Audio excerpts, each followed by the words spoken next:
à tous, c'est Valentin, le Home Cinéman, et je suis en compagnie d'un nouvel intervenant sur cette chaîne, Mathias. Bienvenue Mathias. Bonjour Valentin, merci à toi. Mais merci de participer pour cette vidéo qui se concentrera sur les Anneaux de Pouvoir, la nouvelle série, enfin maintenant plus nouvelle, la série d'Amazon sur l'univers du Seigneur des Anneaux. Et donc nous allons en parler dans cette vidéo détente, prenez un petit café, un petit thé, on va parler pendant pas mal de temps de cette série. Mais d'abord, nous allons revenir un petit peu sur notre avis sur l'univers de Tolkien, est-ce qu'on a lu les livres, les films de Peter Jackson, puisque c'est l'adaptation la plus connue, la plus populaire, et puis le Hobbit, tout ça. Alors Mathias, vas-y, dis-nous, quel est ton rapport avec les livres, quel est ton rapport avec les films, qu'est-ce que tu penses de cet univers? Eh bien moi tout d'abord j'ai découvert les films très jeune, en version cinéma, donc en version courte, puis j'ai récemment découvert les films du Seigneur des Anneaux dans leur version longue, et à peu près en même temps que le Hobbit est sorti au cinéma, et j'ai très récemment lu le Seigneur des Anneaux en livre, puisque c'était cet été, et donc j'ai un rapport à l'univers assez bon, puisque j'aime beaucoup l'œuvre, que ce soit de Tolkien ou l'adaptation de Peter Jackson, que j'aime énormément, que ce soit dans le Seigneur des Anneaux ou dans le Hobbit. Les 6 films sont pour moi très bons, voire excellents, et donc j'avais un a priori en tout cas positif juste avant la sortie de la série. Vite étiolé par le temps. Très vite. Donc oui, je précise direct que bon, si vous êtes des grands fans de l'adaptation des Anneaux de Pouvoir, vous n'allez sûrement pas aimer cette vidéo. On va être assez insupportable, mais on va essayer de se contenir au maximum. Non, après on prend l'avis de tout le monde et en commentaire, et tant que c'est dans le respect, on est preneur de tous les avis. Surtout dans la constructivité, je pense. Exactement. Mais oui, voilà, après vous pouvez rester, on va quand même en débattre et puis apposer des arguments en tout cas les plus constructifs possibles. En tout cas, pour ma part, j'aime évidemment la trilogie du Seigneur des Anneaux de Peter Jackson, qui ne l'aime pas, franchement.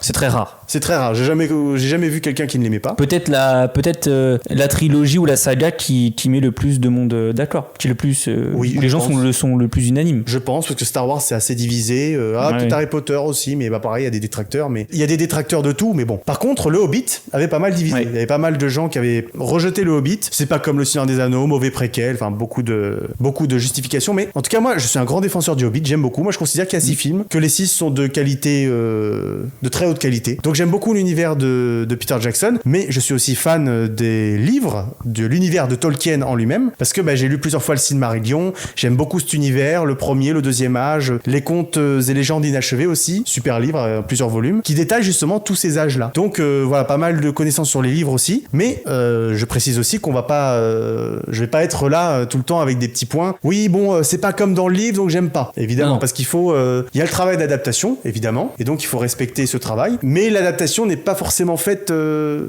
la manière la plus optimale possible. Il y a des choix d'adaptation très discutables, voilà. Mais c'est pas parce que c'est pas comme dans le livre que c'est mauvais. Nous allons y revenir. Non, la preuve en est quand on lit le Seigneur des Anneaux en livre et qu'on regarde l'œuvre au cinéma, en film, il y a beaucoup de choix d'adaptation qu'on peut juger très bons, voire excellents, et pourtant ce n'est pas comme dans le livre. Ah bah oui, mais oui, carrément, parce que c'est vrai qu'on a tendance à oublier que Peter Jackson fait beaucoup de changements. D'ailleurs, on va en parler, ça a un lien aussi avec les Anneaux de Pouvoir, mais les elfes qui ont les oreilles pointues, ils ont pas les oreilles pointues dans l'univers de Tolkien. C'est un ajout de Peter Jackson pour les différencier des hommes plus facilement, avec les cheveux longs, tout ça, mais qu'ils ont repris dans les Anneaux de Pouvoir d'ailleurs. Donc les noms de beaucoup de personnages qui changent très légèrement, voire même beaucoup parfois. Des personnages électés qui ont fait un petit peu scandale, comme Tom Bombadil par exemple. Donc c'est vrai qu'il y a eu pas mal de changements qui n'ont pas posé problème, parce que l'adaptation en général était de très bonne qualité, cinématographique et d'adaptation aussi. Parce que Peter Jackson avait travaillé aussi avec sa femme et ses autrices qui étaient de grande qualité. Mais revenons sur les Anneaux de Pouvoir, c'est notre sujet de discussion et le sujet de tous les débats. C'est le nerf de la guerre. C'est le nerf de la guerre, parce que pour le coup, les Anneaux de Pouvoir avaient beaucoup divisé à l'époque, c'est sorti en 2022, il y a 2 ans déjà, et Amazon avait fait beaucoup de foin avec le fait que c'est la série la plus chère de l'histoire, c'est le plus gros budget accordé à une série, puis ils ont acheté les droits très très chers, mais ils ont acheté les droits du Seigneur des Anneaux, et ils ont pas acheté les droits des contes et légendes inachevées du Silmarillion, dans lequel on détaille le second âge, époque à laquelle prend place la série des Anneaux de Pouvoir. Donc déjà il y a eu cette histoire de rachat de droits, et ensuite une série avec un énorme budget qui a dû du coup faire ses preuves. En fait il y avait beaucoup de poids, parce que il fallait déjà montrer le budget à l'écran, il fallait pas se rater, parce que le Seigneur des Anneaux de Peter Jackson à l'époque était déjà réputé acté comme inadaptable. Peter Jackson y était arrivé et on avait tous crié au chef-d'œuvre, mais là, il fallait y arriver une deuxième fois, ce qui n'était pas tâche facile. Et en plus, il y avait la série House of the Dragon, de l'univers concurrent de George R.R. Martin, de l'autre côté, qui pétait tous les records et qui était sorti juste avant et qui avait un peu remporté la bataille, même si bon, il n'y avait pas trop bataille, mais bon. Oui, mais cette bataille, alors je me permets de revenir juste dessus. Au final, Amazon a reconnu qu'il y avait quand même bataille parce qu'ils ont retardé la sortie de la saison 2 par rapport à la saison 2 de House of the Dragons. Donc il y a forcément, eux-mêmes le reconnaissent sans le reconnaître réellement. Donc, pour pas se reprendre la même branlée que la première fois. Exactement. Pour pas qu'on compare forcément les deux, même si les deux sont très comparables. Et les deux univers sont comparables. Et je pense qu'il faut pouvoir comparer puisque c'est comme deux adaptations d'une grande œuvre avec une base d'une série ou d'une saga cinématographique importante qui est assez unanime auprès des fans. Et donc, je pense que c'est important. Les deux ont le même travail à faire d'adaptation et de budget à mettre dans la série ou les films. Donc, vraiment, c'était comparable et il y avait clairement... on n'est pas là pour parler de House of the Dragon. Mais voilà, la saison 1 des Anneaux de Pouvoir avait déjà beaucoup de poids sur ses épaules. Commençons déjà par dire que, naturellement, nous allons tout spoiler de la saison 1. Nous revenons que sur la saison 1. Cette vidéo sort au moment où la saison 2 vient de sortir aussi. Donc, on parle pas de la saison 2. On parle que de la saison 1. On spoil toute la saison 1. On en reparlera de la saison 2 dans une autre vidéo, normalement. Normalement, oui. Nous allons essayer de reparler de la saison 2. Pour l'instant, peut-être un petit élément de contexte. La saison 1 va suivre les personnages principaux de Galadriel et de l'étranger. Voilà. C'est un étranger. Bon, bref.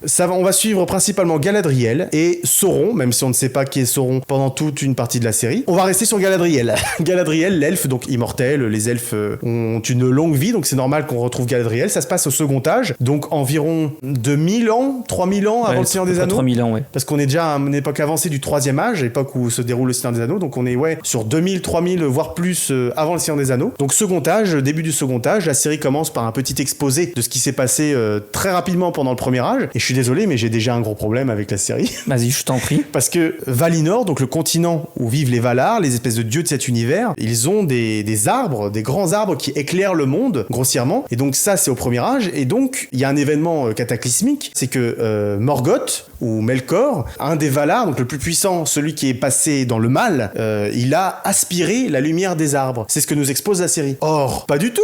Il n'était pas tout seul. Il y a aussi Ungoliant, une espèce d'énorme araignée qui est du coup l'ancêtre de toutes les araignées qu'on voit dans le Seigneur des Anneaux, le Hobbit. Il s'est allié avec Ungoliant pour aspirer la lumière des arbres. Vous allez me dire, c'est quelque chose de très précis dans le livre. Je veux bien qu'on fasse un travail d'adaptation, on change. Et là, on dit oui, c'est que Morgoth. Sauf qu'on commence déjà un petit peu à dénaturer l'œuvre de Tolkien. Parce qu'il y avait une espèce de symbolique derrière l'araignée qui aspire la lumière, aidée par Morgoth, le grand dieu qui supervise tout et qui surtout voulait voler les Silmarils à cette époque-là. Donc il y avait une association du mal. Là, dire c'est Morgoth le grand méchant et puis terminé, on n'en parle plus. Bon, on réduit la complexité de l'univers et surtout on commence un petit peu à dénaturer la chose. Donc moi j'ai envie de dire, soit vous parlez des deux, soit vous mettez ça de côté. Les arbres ont perdu leur lumière, terminé. Je veux dire, en fait c'est un entre-deux. C'est on va dire une partie mais on dit pas sans l'autre. trop dire, c'est ça en fait. C'est un peu de simplification quoi. Pour parler crûment, c'est le cul entre deux chaises quoi. Voilà. Mais bon, c'est rien du tout. Mais voilà, déjà la série commence mal. Elle nous expose des faits erronés. Voilà, donc pour être pointu sur la chose, la série démarre mal déjà. Mais bon, ça, on passe à autre chose. On nous expose Galadriel qui a un frère, Finrod, je crois qu'il s'appelle. Et donc son frère, il y a une petite discussion au début à Valinor. Il parle avec son frère et puis il lui dit mais tu sais, le mal est partout, mais tu dois combattre le mal.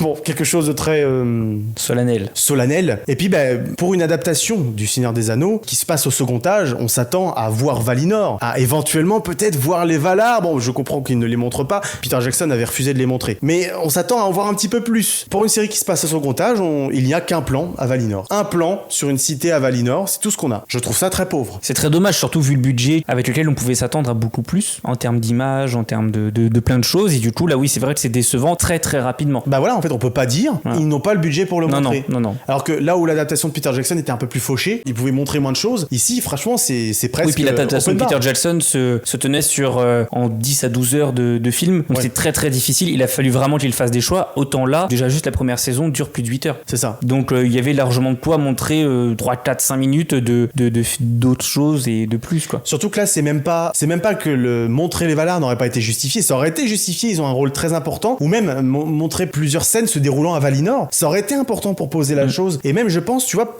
parce que là, on rentre dans des termes très techniques, on parle de Melkor, de Morgoth, des Valar. Ça, c'est des choses que les lecteurs des livres connaissent. Mais pour quelqu'un qui ne connaît pas l'univers, qui aurait aimé découvrir les anneaux de pouvoir... c'est une introduction, ça pose les personnages, ça contextualise tout ça. Voilà. Ça contextualise aussi pourquoi les elfes se retrouvent en Terre du Milieu et pourquoi ils ne sont pas restés en Valinor, puisque c'est visiblement une terre plus prospère pour eux. C'est la terre sacrée, oui. Voilà, puisque durant toute la saison 1, on voit des elfes qui sont récompensés en retournant là-bas. Donc pourquoi n'y sont-ils pas restés? C'est pour ça, moi je me mets à la place d'un néophyte de l'univers qui aurait éventuellement, même en ayant vu que les films de Peter Jackson, je veux dire, moi tu débarques, tu me dis le terme Valar, tu me parles de Morgoth, je sais pas qui c'est. Expliquez-nous. Moi j'aurais aimé plus d'explications pour les néophytes, puis poser voilà toutes les bases de cet univers. Je trouve ça un petit peu dommage. Et bon, pour l'instant on en reste qu'au tout début, il y a rien de grave encore. Et donc Galadriel perd son frère. Finrod est mort, assassiné par Sauron ou ses serviteurs. C'est là que démarre pour moi un énorme problème de la série, c'est qu'on va suivre Galadriel sur, j'imagine, toutes les saisons qu'ils ont prévues, je crois 5. On va suivre le personnage de Galadriel qui a pour obsession de se venger de la mort de son frère et donc de se venger de Sauron. Donc c'est ça qui la maintient, qui motive tous ses actes dans la saison 1. C'est ça qui fait qu'elle va faire tout ce qu'elle fait. Sauf que le problème, c'est que nous, spectateurs, on sait déjà qu'elle elle va pas y arriver. Elle va jamais se venger de Sauron. C'est pas elle qui va le tuer. Non. Et même au moment où les personnages du Seigneur des Anneaux vont réussir à vaincre une bonne fois pour toutes Sauron, c'est un moment où Galadriel, elle est déjà en mode bon, je vais me barrer de la Terre du Milieu parce qu'on va laisser ça aux hommes. Donc déjà pour moi, on est sur un problème fondamental. Avoir donné cette motivation à Galadriel, c'est une erreur fondamentale parce que toute personne qui a vu les films de Peter Jackson sait qu'elle n'y arrivera pas et donc cette motivation va passer sur un second plan à un moment donné dans sa vie. Et donc c'est un peu le même problème que certains pouvaient avoir avec le Hobbit, où tu sais que Bilbon va survivre, donc pourquoi tu t'intéresserais à cette histoire? Bah oui, mais il y avait au moins le fait qu'il y avait les nains, Thorin et Cul de Chêne, tous ses cousins, la lignée de Durin, tu ne sais pas ce qui va devenir de tout ça. On savait que Balin, comment mourait Balin, on savait que Gandalf survivait, on savait beaucoup de choses. Mais il y avait beaucoup de choses en plus qui pouvaient te faire...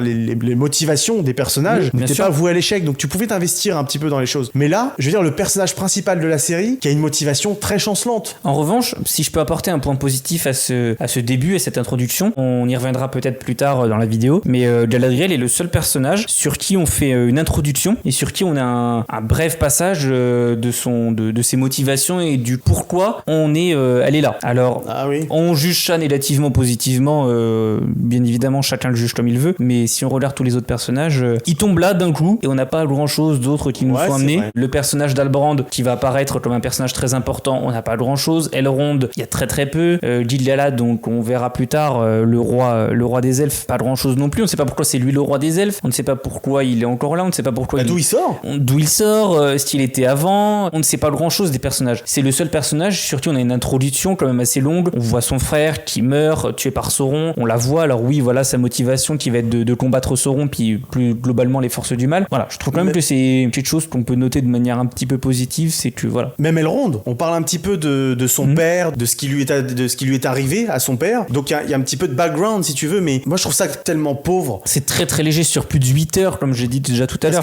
Sur plus de 8 heures d'une saison 1. Bah oui, elle est née quand Galadriel? Et puis ce sont des personnages quand même assez importants et c'est mythique dans l'œuvre. C'est ça. Et qui vont avoir, je pense, une place importante dans les autres saisons, les 4 saisons qui vont suivre. Donc globalement, quand même un sacré paquet d'heures de visionnage. Et donc là, ça prenait comme, je pense, pas longtemps de présenter rapidement et d'apporter des éléments de contexte sur ces personnages-là. Elrond, Albrand, Galadriel. Puis ça te permet aussi de te rapprocher au personnage, de t'identifier au personnage, d'avoir un affect avec le personnage. Alors que là, Et je me remets encore à la place d'un néophyte de l'univers. On nous repose pas directement le fait que les elfes sont immortels. Depuis quand Galadriel foule cette terre? Elle a l'air assez jeune dans la série, mais vu que leur âge ne se voit pas forcément sur leur tête, depuis quand elle foule cette terre? Quelle est sa motivation avant que son frère meure? Qu'est-ce qui l'anime? Tu vois, d'où vient ce personnage? Qu'est-ce qu'elle veut faire sur cette terre? Quel est son rapport peut-être avec son peuple, avec le roi, les Valar? C'est très brouillon déjà. L'introduction même est très brouillonne. Ça n'augure rien de bon pour la suite. Il y a le mérite d'en avoir une, mais c'est très très brouillon et très brouillon et assez pauvre pour le coup, quoi. Mais oui, c'est compliqué. C'est très compliqué. D'ailleurs, je le glisse là, c'est que au fait aussi les deux scénaristes principaux, les créateurs de la série, les showrunners comme on dit, ce sont des novices. Et donc je trouve pas ça très justifié de leur donner une série aussi attendue sur lequel portent beaucoup d'espoir les fans, et une série aussi importante pour Amazon qui doit rentabiliser son investissement. Quelque chose aussi important où il faut assurer la qualité derrière. Je trouve ça pas normal de donner ça à deux débutants qui n'ont pas fait grand chose avant et dont la qualité scénaristique n'est pas prouvée. Bon, en fait, c'est à l'image un peu de la série. C'est-à-dire qu'on va pas, on tente des choses, mais on va pas vraiment au bout des choses. Alors on met un budget très très conséquent, qui est de plus de 470 millions de dollars, si je dis pas de bêtises. Ouais, je crois ça. Mais on met à côté de ça deux showrunners, ouais. deux néophytes en fait à la tête de cette série-là. Et alors qu'Amazon, c'était quand même, je pense, c'est leur série phare depuis des années. Amazon qui essaie de se développer, d'essayer de développer Amazon Prime. Alors moi, j'ai rien contre les néophytes, si tu veux. Non, mais bien mais évidemment. Tu les mets pas sur la plus grosse série de ta plateforme, c'est ça. Et surtout. Ou alors tu peux en mettre un avec quelqu'un de plus expérimenté. Oui, c'est ça. Mais tu fais attention. Et justement, je trouve que Amazon s'est beaucoup drapé derrière le fait de ah oui, mais notre série elle a coûté super cher, donc vous inquiétez pas. Par contre, c'est vrai qu'elle a coûté super cher et je trouve que visuellement on s'y retrouve. On voit l'argent à l'écran. Oui, plutôt oui. Les CGI de manière générale sont plutôt de très bonne facture. Moi, il y a plein de moments où les décors et même les environnements, le contexte visuel de la série, je trouve, on y voit que du feu. Bah, on y reviendra peut-être plus tard, mais les cités d'Erédion, de Numénor, et puis surtout, je pense Khazad-dûm. Tout ce qu'on voit est très convaincant. Qui est très convaincant et plutôt fidèle à ce qu'on pouvait s'imaginer en tout cas. Donc non, pour le coup, visuellement, on voit qu'ils ont travaillé, on voit qu'il y a quand même quelque chose. Et je pense que c'est même encore plus frustrant du coup de se dire qu'il y a des choses qui sont correctement faites, voire bien faites, et à côté de ça, d'avoir des choses très négatives et des choses où on a l'impression que c'est presque bâclé. C'est ça, moi je pense, le plus gros problème en fait de la série, c'est que c'est l'écriture, tout simplement, parce que visuellement ils s'en sortaient. C'est vraiment l'écriture qui est catastrophique, et donc venons-en à l'écriture, venons-en au sel, à tout ce qui fait que c'est mauvais. Alors, par où on pourrait commencer ? Peut-être pouvons-nous commencer dans l'ordre et parler de Galadriel dans l'ordre de ce qui lui arrive. Alors, il y a pas mal de conneries, d'âneries là-dessus, parce que, bon, Galadriel, son objectif, c'est de tuer Sauron. C'est de défaire Sauron parce qu'il a tué son frère. D'accord. On prend la série à une époque où Sauron n'est plus là. Sauron est censé être vaincu. En fait, Morgoth a été banni de l'existence. En fait, il est dans le vide. Il a été banni par les Valar à la fin du premier âge. Donc, dans le second âge, il reste Sauron, son serviteur, qui, du coup, est censé être perdu, ou en tout cas être en rédemption. En tout cas, c'est ce qu'on sait dans les livres. En tout cas, il n'est plus là. Il ne pose plus de problème. Même les gens, on voit le haut roi Gil-galad dans la série dire mais non, il est plus là, on l'a plus vu depuis longtemps, c'est bon, le mal est terminé, quoi. Et il a raison, il n'y a plus de mal dans ce monde. Sauron n'est plus aux affaires, si je puis dire. Il n'est pas en train de multiplier ses orques, il n'est pas en train de transformer toute une contrée. Non. Voilà, le mal n'est plus là, et ils ont raison, les personnages, de penser que le mal n'est plus là. Par contre, Galadriel, pour on ne sait quelle raison, elle est persuadée que Sauron est toujours là, et elle n'a aucune preuve tangible. Elle embarque tout le monde dans ses conneries, elle n'a aucune preuve. Et je ne comprends pas comment ce personnage peut être aussi entêté, alors qu'elle n'a rien qui puisse, ne serait-ce que faire imaginer que Sauron aurait pu survivre. Il aurait pu survivre, oui, peut-être, mais elle n'a rien qui peut prouver que Sauron est en train de faire du mal quelque part dans le monde. Elle a rien de tangible. Elle peut rien apporter à Gil-galad en disant, bah regardez, Sauron il est vivant et il fait du mal. Radagast, dans le Hobbit, il apporte une épée, c'est je vais dire. Il dit à Gandalf, regardez, j'ai une épée qui prouve qu'il y a un nécromancien qui fait du mal. C'est peut-être pas Sauron, mais il y a du mal qui est à l'œuvre. Gandalf, il dit, ouais, regardez, la forêt, elle est en train d'être pervertie. Là, il y a rien. Donc c'est normal que le roi dise à Galadriel, tu repars à Valinor parce que là, il y a rien qui me prouve que voilà. Donc déjà, il y a ça. Galadriel, elle poursuit quelque chose qu'on ne peut pas poursuivre. Donc je ne peux pas comprendre ce personnage. Au moins, on aurait pu avoir une explication sur il y a rien à poursuivre, mais voilà pourquoi elle le fait. Ça aurait pu ne pas tenir la route, mais on n'a rien. Ou alors, tu lui donnes une preuve que elle a vue, mais que les autres n'ont pas vu. Peut-être, oui. Sauf que nous, on n'a rien vu. Un peu Tom Radagast qui, quand il se rend, tu vas me donner Dol Guldur, Guldur, j'avais oublié le nom. En fait, le ressent, le perçoit lui-même. Mais il apporte la preuve. Mais voilà, il apporte la preuve, mais c'est aussi difficile de dire ce que tu ressens, son ressenti. Oui, non, mais je comprends. Mais là, en fait, pour le coup, elle en a pas non plus particulièrement, quoi. Nous, spectateurs, on n'a pas vu quelque chose qui la persuadait de ça. Elle n'apporte pas non plus de preuve au personnage. Donc c'est un énorme problème. Comment tu veux t'investir là-dedans ? En fait, c'est juste quelqu'un qui poursuit quelque chose dans le vide et sans aucune raison. Bah, sur le début, même nous, spectateurs, nous demandons où est Sauron et pourquoi est-ce qu'ils combattent Sauron au final, et de quel mal parle-t-il, parce que l'histoire du début de la série, c'est le mal revient et on suit un peu toutes les intrigues des personnages qui vont tourner autour de ça, autour du retour du mal, mais en fait au tout début on ne le sait pas, on ne sait pas d'où ça arrive, il y a plein de choses qu'on ne sait pas, et c'est un gros problème en fait. Et du coup ça revient après, parce que du coup le roi Gil-galad logiquement dit à Galadriel, allez ciao, retourne à Valinor, parce que là moi je vois pas de mal ici. Donc il lui dit vas-y, retourne à Valinor. Elle prend le bateau, pas de problème, elle arrive devant l'entrée de Valinor, littéralement la porte s'ouvre. D'ailleurs j'ai bien aimé ça, parlons un peu de positif aussi, j'ai bien aimé la représentation. De manière visuelle c'était plutôt sympa, parce qu'on voit bien en fait n'importe qui ne peut pas aller en Valinor. Les Valar doivent quand même valider une sorte de passage. Voilà, vous êtes des elfes, vous pouvez rentrer ici, y a pas de problème. Voilà, il y a une sorte de validation du passage. J'ai bien aimé ça, puis même comment ça rend visuellement, c'est très bien. Par contre, quelque chose de vraiment, mais c'est débile, franchement. La Galadriel qui saute, franchement, franchement, c'est l'un des plus gros problèmes de la série. Et je vais m'étendre un petit peu là-dessus parce que, en plus, ils ont la bêtise de montrer la carte de la Terre du Milieu juste avant. Ils nous montrent la distance qu'il y a entre Valinor et la Terre du Milieu qui est immense. C'est au moins 2 fois le Pacifique, l'océan Pacifique. Bon, je vais être gentil, c'est le Pacifique, on va dire. Donc, vous voyez la taille de l'océan Pacifique. Quelque chose que tu ne peux pas faire à la nage, littéralement, même si t'es immortel. Parce qu'on rappelle que les elfes, ils sont immortels, mais leur corps est mortel d'un sens. Si leur corps est abîmé, s'il est tranché d'une lame, par exemple, s'il est tranché par une lame, l'elfe, en fait, peut mourir dans un sens. S'il se noie, voilà, le corps n'est pas immortel. Il peut pas résister à la noyade. Oui, puis on voit quelques minutes après qu'au final, il y a des dangers dans la mer. Il y a un ver, c'est ça, un ver géant. Donc, je pense qu'on est tous d'accord sur le fait que la traversée est impossible à la nage. Et Galadriel le sait. Elle connaît cet univers. Elle a déjà fait le voyage de Valinor en Terre du Milieu. Elle le connaît. Donc, elle sait très bien quelle distance la sépare de la Terre du Milieu. Donc, au moment où ce personnage saute du bateau, c'est un suicide. Ça veut dire que le personnage se suicide. Même le spectateur novice, il a vu la carte de la Terre du Milieu avant. Donc, c'est vraiment une ânerie pure. Je ne comprends pas pourquoi ils ont fait ça. Parce que comment le personnage peut se dire, bah tiens, je vais sauter? Parce que déjà qu'on comprend pas sa motivation de base, comme on l'a expliqué. On la comprend encore moins. Donc, comment on peut se dire, ok, ouais, elle a raison de sauter, ça vaut vraiment le coup. Je peux comprendre qu'elle ait fait la traversée en mode, bon, je vais faire plaisir au roi, allez, j'y vais, puis qu'à la toute fin, elle se dit, allez, finalement, non. Mais y a rien qui motive ce choix. Et en plus, ils avaient la solution sous la main. Il y a une météorite dans le même épisode qui passe au-dessus de tous les personnages dans la Terre du Milieu. Fait que Galadriel, elle voit la météorite et qu'elle se dise, c'est Sauron. Comme tous les autres personnages qui l'ont vu au final. Voilà, parce que les autres personnages, il y a un moment, il y a le vieux, là, dans les Terres du Sud, qui dit à Théo, là, le jeune, il lui dit, ouais, il y a la météorite, c'était Sauron. Faites ça pour Galadriel, faites que quand elle arrive à Valinor, enfin devant Valinor, elle voit la météorite. Et puis on voit tous les personnages au final, Gil-galad, Elrond qui voient la météorite et qui se demandent, et on le ressent dans leurs yeux, qui se disent, aïe, là, il y a quelque chose qui arrive,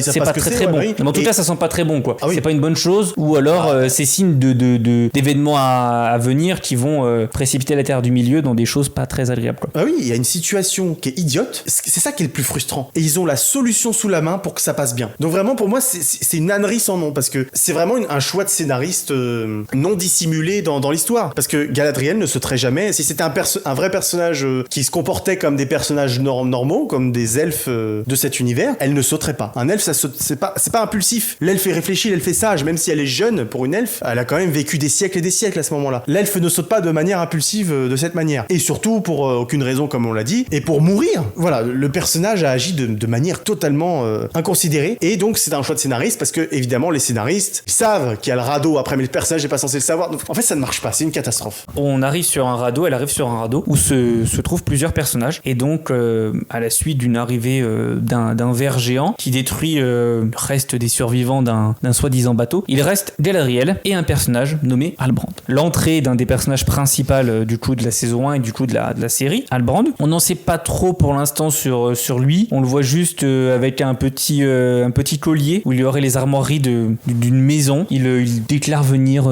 du sud, être un homme du sud. Donc ils se dirigent ensemble, où nous ne savons pas où, puisque nous ne savons pas où il se situe entre la Terre du Milieu et Valinor. On ne sait pas quelle distance les sépare. On ne sait pas s'ils sont plus vers le nord, plus vers le sud. On ne sait pas s'ils sont plus proches du coup de Numénor, au final de ce qui va devenir le Mordor. On ne sait pas grand-chose. Encore une fois, un concours de circonstances absolument incroyable. On part du principe qu'on a vu toute la saison 1, donc on sait que c'est Sauron. Donc quel heureux hasard que Galadriel déjà trouve un radeau avec des survivants et avec Sauron, le mec qu'elle cherche dans toute la Terre du Milieu depuis des années. Mais quel heureux hasard. Vous conviendrez que ça fait quand même ça fait 2 bons gros hasards qui s'ajoutent, et donc forcément la suspension d'incrédulité là, elle en prend un coup, et moi je suis plus du tout dedans. Comment tu veux que je croie à ça, qu'elle tombe comme par hasard en plein milieu de l'océan? C'est pas l'endroit où il y a des convois les plus intenses dans cet univers. Enfin bon, normalement il y a personne au milieu de l'océan, et elle tombe sur le mec qu'elle cherche. Ou alors faut nous expliquer que Sauron peut le faire exprès et peut le vouloir, ça soit un coup de Sauron qui savait où que Galadriel allait se trouver à ce moment-là à cet endroit. Ce n'est pas le cas. Mais ça, on nous l'explique à aucun moment. Dans la saison 1, on n'a aucune indication sur est-ce que Sauron l'a fait exprès, est-ce qu'il savait où elle allait aller, machin. On sait pas.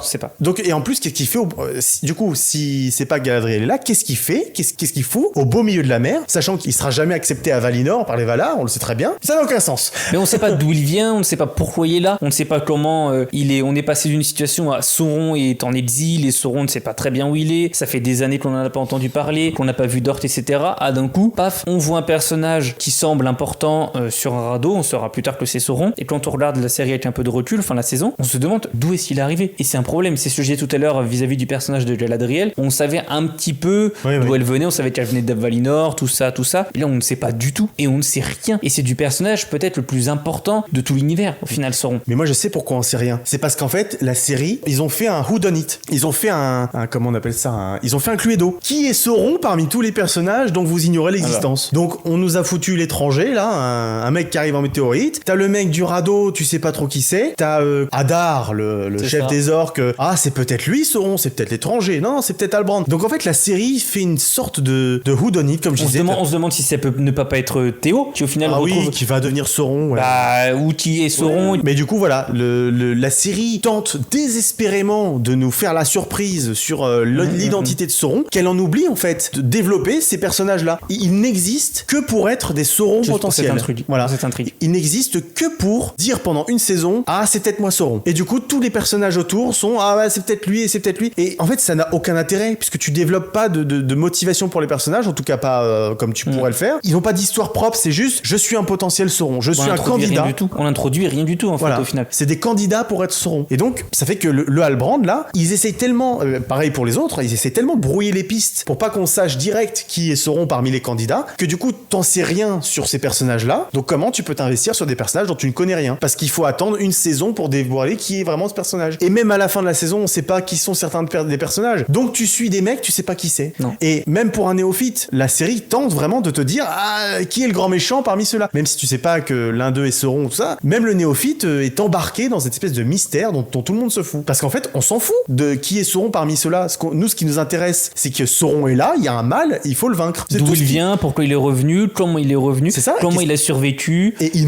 va menacer. Et surtout, comment il va arriver de Morgoth est mort, il a été en exil, il va revenir, les anneaux de pouvoir vont être fabriqués, et on va arriver à une situation qu'on connaît sur l'introduction du Seigneur des Anneaux, où on a un affrontement. Alors normalement, ce sera la fin de la série. Voilà. Mais oui, mais comment on en arrive à tout ça? Oui. Là, pour l'instant, en tout cas, le début ne fonctionne absolument pas. Alors, soit ils vont essayer de se rattraper dans la saison 2 en allant très très vite sur la présentation des personnages, mais on va perdre du temps sur une deuxième saison où on aurait pu commencer à aller beaucoup plus loin sur d'autres choses. C'est ça, parce qu'on perd une saison à dire, ah bah c'est lui Sauron, lui c'est Gandalf, ah peut-être pas Gandalf, on y reviendra tout à l'heure, mais ça me fait rebondir sur un point aussi qui est très important dans cette série et qui m'énerve beaucoup, c'est qu'en fait, le Seigneur des Anneaux et l'univers de Tolkien, voilà, c'est des âges où se passent des siècles et des siècles à chaque fois, et même dans le Seigneur des Anneaux, on voit que c'est des choses anciennes, le royaume de Galadriel où ils vont dans la communauté de l'anneau, voilà, c'est quelque chose qui est là depuis des siècles, et on sent que c'est des choses qui sont là depuis très longtemps, c'est du temps long, les événements du Seigneur des Anneaux sont précipités, parce que d'un seul coup, on retrouve un anneau perdu depuis des siècles. Donc forcément, on le retrouve, l'anneau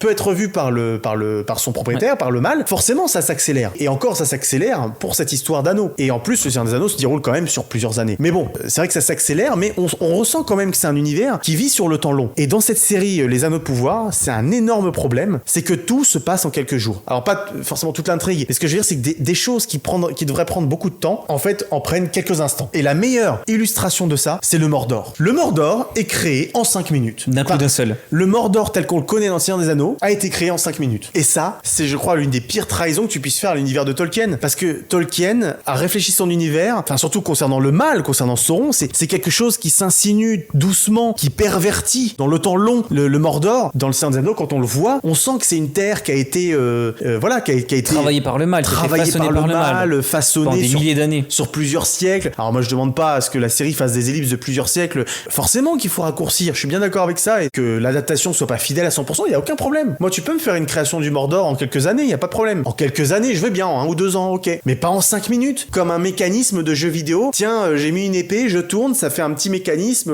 l'eau descend, et puis hop, ça fait que la montagne entre en éruption, et puis en plus une montagne, on serait bien que un volcan qui entre en éruption.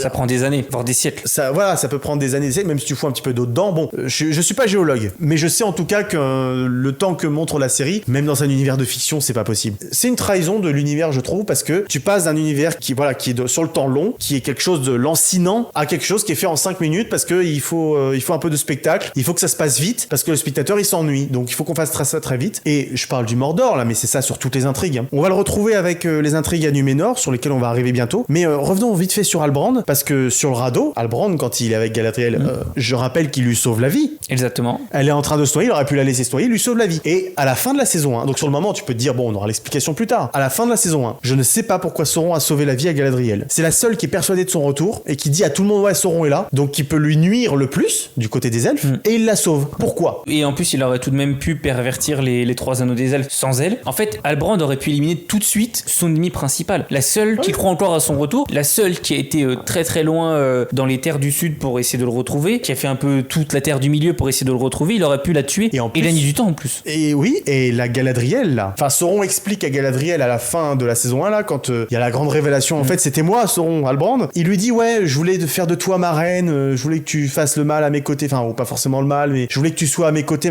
Pourquoi elle ? Pourquoi Galadriel ? Il y a plein d'autres elfes sur la terre du milieu. En fait, on n'a jamais la réponse de pourquoi elle, pourquoi ça s'est passé comme ça. Donc c'est assez insupportable. Et puis le fameux Elendil arrive sur son bateau pour les emmener à Numénor. Alors voilà l'intrigue de Numénor qui est sur un... Enfin, je trouve que c'est aussi une catastrophe cette intrigue à Numénor parce que déjà, premier point, on nous expose même pas d'où ça sort Numénor. Non, on Qu'est-ce que c'est ? Alors on voit sur la carte, c'est une île au beau milieu de la mer. Qu'est-ce que fout cette île-là ? Parce qu'en plus c'est une île qui a une forme d'étoile. Ça a pas l'air très naturel. Qu'est-ce que ça fout cette île au beau milieu de la mer ? Pourquoi ces hommes-là vivent longtemps ? Parce que les hommes à Numénor ont une vie beaucoup plus longue que des hommes normaux. Donc en fait, on n'a pas tout ce contexte. Numénor a été offert par les Valar aux hommes en récompense de leur lutte contre Morgoth. On a vite fait un dialogue qui nous l'explique. Mais alors vraiment, pour un néophyte, c'est incompréhensible. Donc déjà, il y a ça. Autre problème, dans la série, ils se grillent une cartouche, mais immense, qu'ils auraient pu utiliser plus tard, qui est tellement dommage. C'est qu'ils nous révèlent par le biais d'un palantir, qu'on voit dans le Seigneur des Anneaux aussi. Le roi de Numénor a un palantir, là, et je crois que c'est Myriel, la première à le toucher, où on voit, donc la reine de Numénor par intérim, là, elle touche le palantir, et elle a la vision de la destruction de Numénor, et on voit cette vision. Et ça, en fait, c'est un événement qu'on aurait dû... Enfin, qui va se produire, ben, je le dis, c'est un spoil, mais bon, la série s'auto-spoil, donc je peux spoiler, mais c'est un événement qui va se produire dans les dernières saisons des Anneaux de Pouvoir. Et elle se grille cette cartouche. Il fallait pas révéler aux néophytes, à ceux qui découvrent la série sans avoir lu les livres, peut-être. C'est quelque chose qu'il faut pas, qui, à mon sens, ne doit pas être montré aux spectateurs tout de suite, parce que c'est un élément, c'est la fin de l'histoire. C'est littéralement la fin de l'histoire. C'est comme si à la fin, dans le Seigneur des Anneaux, Frodon avait une vision au début de la communauté de l'anneau, en voyant Gollum tomber dans la montagne du destin avec l'anneau dans les mains. C'est quasiment pareil. Je ne comprends pas pourquoi ils ont fait cette histoire de vision. Et donc, c'est aussi un gros problème dans la cohérence de cet univers, parce que les Valar eux-mêmes n'ont pas le destin du monde, ne voient pas tout ce qui va se passer dans cet univers. Même les Valar n'ont pas toutes les clés de lecture de cet univers par leur créateur Ilúvatar. Ils ont même eux ne voient pas tout. Alors, si eux ne voient pas tout et qu'ils n'ont donné qu'une partie de leur vision aux elfes, ça veut dire que les humains, ça veut dire que Myriel, qui regarde le palantir, elle a eu l'accord, on va dire, des Valar pour avoir le destin pour avoir la vision du destin de son île et de Numénor. Et de son peuple. Voilà. Donc ça veut dire qu'en fait, si Myriel, elle voit le destin de Numénor, donc le destin tragique, parce que du coup, Ilúvatar, le créateur de tout, va engloutir Numénor. Mais ça veut dire que Myriel peut le voir, donc les Valar aussi. Donc pourquoi ne l'ont-ils pas empêché ? Ça veut dire que si elle peut avoir des clés de lecture comme ça de l'univers, de ce qui va se passer, ça veut dire que c'est écrit dans le marbre. Donc ça veut dire qu'Ilúvatar a déjà prévu d'engloutir l'île. Pourquoi ça n'a pas été empêché du coup ? En fait, il y a rien qui tient debout si un instant tu réfléchis à la chose. Et c'est très bancal. Cette idée de vision de la fin de Numénor, je trouve, c'est une calamité. Ça n'a rien à foutre là. Les néophytes en ont rien à foutre parce que ça leur spoil quelque chose qui va arriver. Et ça, en fait, c'est juste pour teaser un petit peu pour les connaisseurs de l'univers qui sont déjà très déçus de la manière dont ça a été adapté. Donc vraiment, ça ne fait plaisir à personne. C'est vraiment là pour le remplissage, j'ai envie de dire. Exact. Peut-être veux-tu développer un peu sur ce qui pose problème dans l'intrigue de Numénor plus terre à terre. Moi, il y a quelque chose qui me dérange beaucoup là au sein de Numénor, c'est du coup on va suivre deux personnages qui vont devenir très très très importants dans l'univers, à savoir Isildur et son père. Et donc on va les suivre. Isildur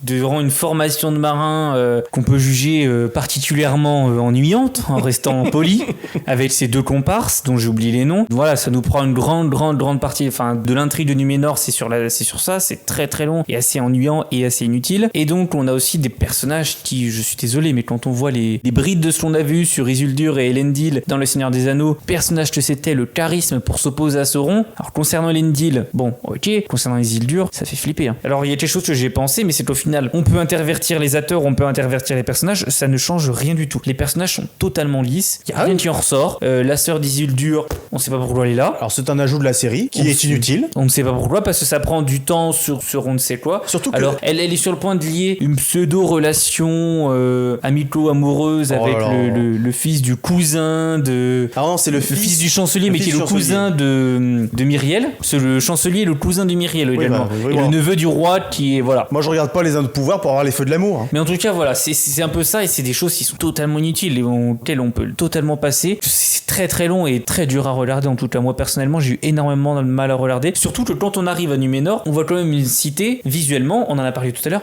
mais qui est très jolie. Ah, moi j'étais Mais quand totalement on va plus convaincu. dans le détail, c'est très compliqué d'apprécier, c'est très compliqué de s'y attacher, de s'attacher au personnage. Halbrand qui est là. On ne sait pas trop pourquoi. Alors, on a compris qu'il voulait forger, qu'il avait déjà cette idée de forger quelque chose, puisqu'il essaie de devenir forgeron. Pourquoi? On ne sait même pas trop pourquoi. Mais on sait pourquoi. C'est parce que, encore une fois, la série essaye de faire des clins d'œil aux connaisseurs. En fait, Sauron est connu par les elfes sous la forme d'Anatar, qu'on verra sûrement dans la saison 2. Sauf que là, du coup, ils ont voulu faire tellement vite qu'ils ont voulu donner un petit clin d'œil aux fans en disant ah, regardez, c'est un forgeron. Vu qu'il forge, c'est sûrement la forme de Sauron qui. Enfin, on a sûrement fait Anatar sous forme d'Halbrand. Donc c'est peut-être Sauron. Attention, c'est encore dans cette idée de vouloir brouiller les pistes, exactement. vouloir donner des indices. Mais dans le même temps, ça peut aussi tout à fait être un forgeron qui va aider les elfes et qui va derrière être récompensé par les elfes pour son aide. Ouais. Ça peut être les deux possibilités. Et donc c'est très dérangeant de ne pas le savoir tout de suite et de ne pas l'affirmer. Bah oui. On aurait pu derrière du coup développer ce personnage de manière plus importante. Parce que la série est encore le cul entre quatre chaises avec tous ces personnages qui essayent de faire passer pour on ne sait quoi. Et pour revenir sur Isildur et Elendil, moi ce qui me pose problème, c'est qu'on n'expose pas assez le fait déjà, on n'insiste pas assez sur le fait que les habitants de Numénor ont une durée de vie très longue. Déjà, on n'insiste pas non plus sur le fait que Elendil et par conséquent Isildur sont d'ascendance très noble. En fait, Isildur et Elendil, son père, déjà est censé descendre d'une des plus grandes familles de Numénor, des plus riches et des plus influentes, des plus importantes. Et c'est pas, j'ai fait attention à ça justement en re-regardant la série. Ce n'est pas le cas, si on peut dire comme ça. Il y a rien qui contredit ça. Donc il peut très bien avoir ça. Mais en fait, on ressent pas la stature d'Elendil comme étant un personnage très important de Numénor. Normalement, il est censé avoir une influence politique très importante. Il va devenir roi, on le sait. En fait, et l'un des plus grands rois. Il va devenir très très important. Il va être à l'origine du Gondor, tout ça. Enfin, il va avoir une destinée extrêmement importante qui ne sort pas de nulle part parce qu'il est d'ascendance royale, enfin pas royale, mais voilà, il est le dirigeant d'une des parties de l'île de Numénor carrément. Donc en fait, on ne ressent jamais ça dans la série. C'est un capitaine de bateau qui a son fils enrôlé dans la marine. C'est pas ça, Elendil et Isildur. Et encore une fois, je dis pas ça parce que c'est pas comme dans les livres. Je m'en fous que ce soit pas comme dans les livres. S'ils veulent en faire un roturier, si tu veux, je m'en fous. Mais c'est qu'après, il va bien falloir justifier qu'il va devenir roi. Et comment tu justifies qu'un capitaine de navire devienne roi? Ça va être plus compliqué. Par contre, si tu dis déjà qu'il a un pied dans la politique, qu'il a des conseillers principaux de la reine, par exemple. C'est pour ça que l'univers a été fait de telle manière. T'es pas obligé de faire en sorte que ce soit le personnage d'Elendil qui ait ce rôle-là. Tu peux le donner à un autre, à un personnage inventé de la série. Pareil, tu vois, la sœur d'Isildur qui a inventé pour la série. Moi, il y a pas de problème sur le papier. Le problème, c'est que si c'est pour me foutre une histoire d'amour à la con, à quoi ça sert de l'intégrer, de l'inventer? Aucun intérêt. Alors, c'est pas parce que c'est pas dans le livre, c'est parce que ça a aucun intérêt. Et c'est ça pour beaucoup de choses. Moi, c'est tout ce que j'avais à dire sur Numénor, en tout cas, sur la première saison. Il y a quand même cette intrigue, je mets entre parenthèses, parce que bon, Galadriel et Halbrand arrivent. Elendil les a sauvés du radeau. Il va les présenter à Myriel. Avant qu'ils arrivent devant Myriel, donc la reine régente, tu vois déjà des hommes de Numénor qui sont là, hein, une elfe sur notre île, on n'en veut pas. Tu sens que les elfes ne sont pas appréciés ici. Donc, Galadriel arrive devant Myriel. Elle a encore son air condescendant, désagréable. Je ne sais pas si c'est la faute de l'actrice ou le personnage, je pense un peu des deux. Mais en tout cas, voilà, elle a cet air désagréable. Elle se présente devant Myriel, elle la prend de haut et elle lui dit ouais bon, tu vas me filer un bateau et je vais me barrer. Et Myriel qui lui dit non tu restes 3 jours. Sauf que cette île veut bannir les elfes. Myriel, elle est en mode, on l'apprendra plus tard dans la série après, elle veut faire différemment de son père, elle veut qu'il y ait aucun elfe sur cette île. Elle a peur justement que les elfes arrivent et réalisent la vision de destruction de Numénor. Donc elle ne veut pas d'elfes sur son île. Galadriel, elle ne demande qu'à partir, mais Myriel va lui dire non, tu pars pas, tu restes 3 jours. Pourquoi? Comment? Pourquoi 3 jours? Pourquoi elle veut qu'elle reste? On ne sait pas. Et on peut aller encore plus loin. Pourquoi Elendil a recueilli une elfe sur son bateau et l'a emmené Alors ça il explique un petit peu dans la série à un moment. Il dit ouais moi je peux pas laisser quelqu'un mourir comme ça, puis c'est une elfe, tu vois. Je peux le comprendre. Ça peut montrer un petit peu l'ascendance noble du personnage. Très compliqué tout de même, puisqu'en fait il amène une elfe à sa reine. C'est forcément quelque chose de compliqué. En tout cas, c'est vrai, c'est très très compliqué. Non, c'est bancal. On ne sait pas non plus pourquoi il n'aime pas les elfes et pourquoi les elfes ne s'apprécient pas. Alors du coup si on le sait, mais bon dans la série ne l'explicite pas. Oui, moi je pars du principe que je ne le sais pas. Oui, bien sûr. Oui, non mais t'as raison. Oui, excuse-moi. Oui, c'est vrai. La série ne l'explicite pas vraiment. Il y a vite fait une vague explication, je crois, à un moment par un personnage, mais bon, c'est pas suffisant. Et puis en fait, Myriel demande à Galadriel de rester 3 jours parce qu'il faut faire durer cette intrigue à Numénor parce que ils peuvent pas repartir tout de suite et il faut que Galadriel chope des troupes pour aller au sud. En fait, c'est juste un scénariste qui réfléchit. C'est pas des personnages qui réagissent comme des personnages devraient le faire. C'est des personnages guidés par des scénaristes et ça, je le ressens tout le temps. Je vois le scénariste sur sa table d'écriture qui dit attends, il faut trouver une raison pour que Galadriel reste parce que il faut qu'elle reparte plus tard parce que nous on a prévu telle intrigue plus tard. Et moi, je vois trop ça. Et ça se voit ici. Myriel n'a aucune raison de dire à Galadriel tu restes, surtout que ça lui coûte quoi? Elle la met sur un bateau, il la ramène là-bas et puis ils reviennent. Une petite barque, on s'en fout, tu vois. Enfin, vraiment, ça lui coûte rien. Et pourquoi elle demande à ce qu'elle reste 3 jours? Enfin, ça a aucun intérêt. Donc il y a ça. Et du coup, vu qu'en parallèle on a la vision de destruction de Numénor, comme j'en parlais tout à l'heure de Myriel, elle dit à un moment à Galadriel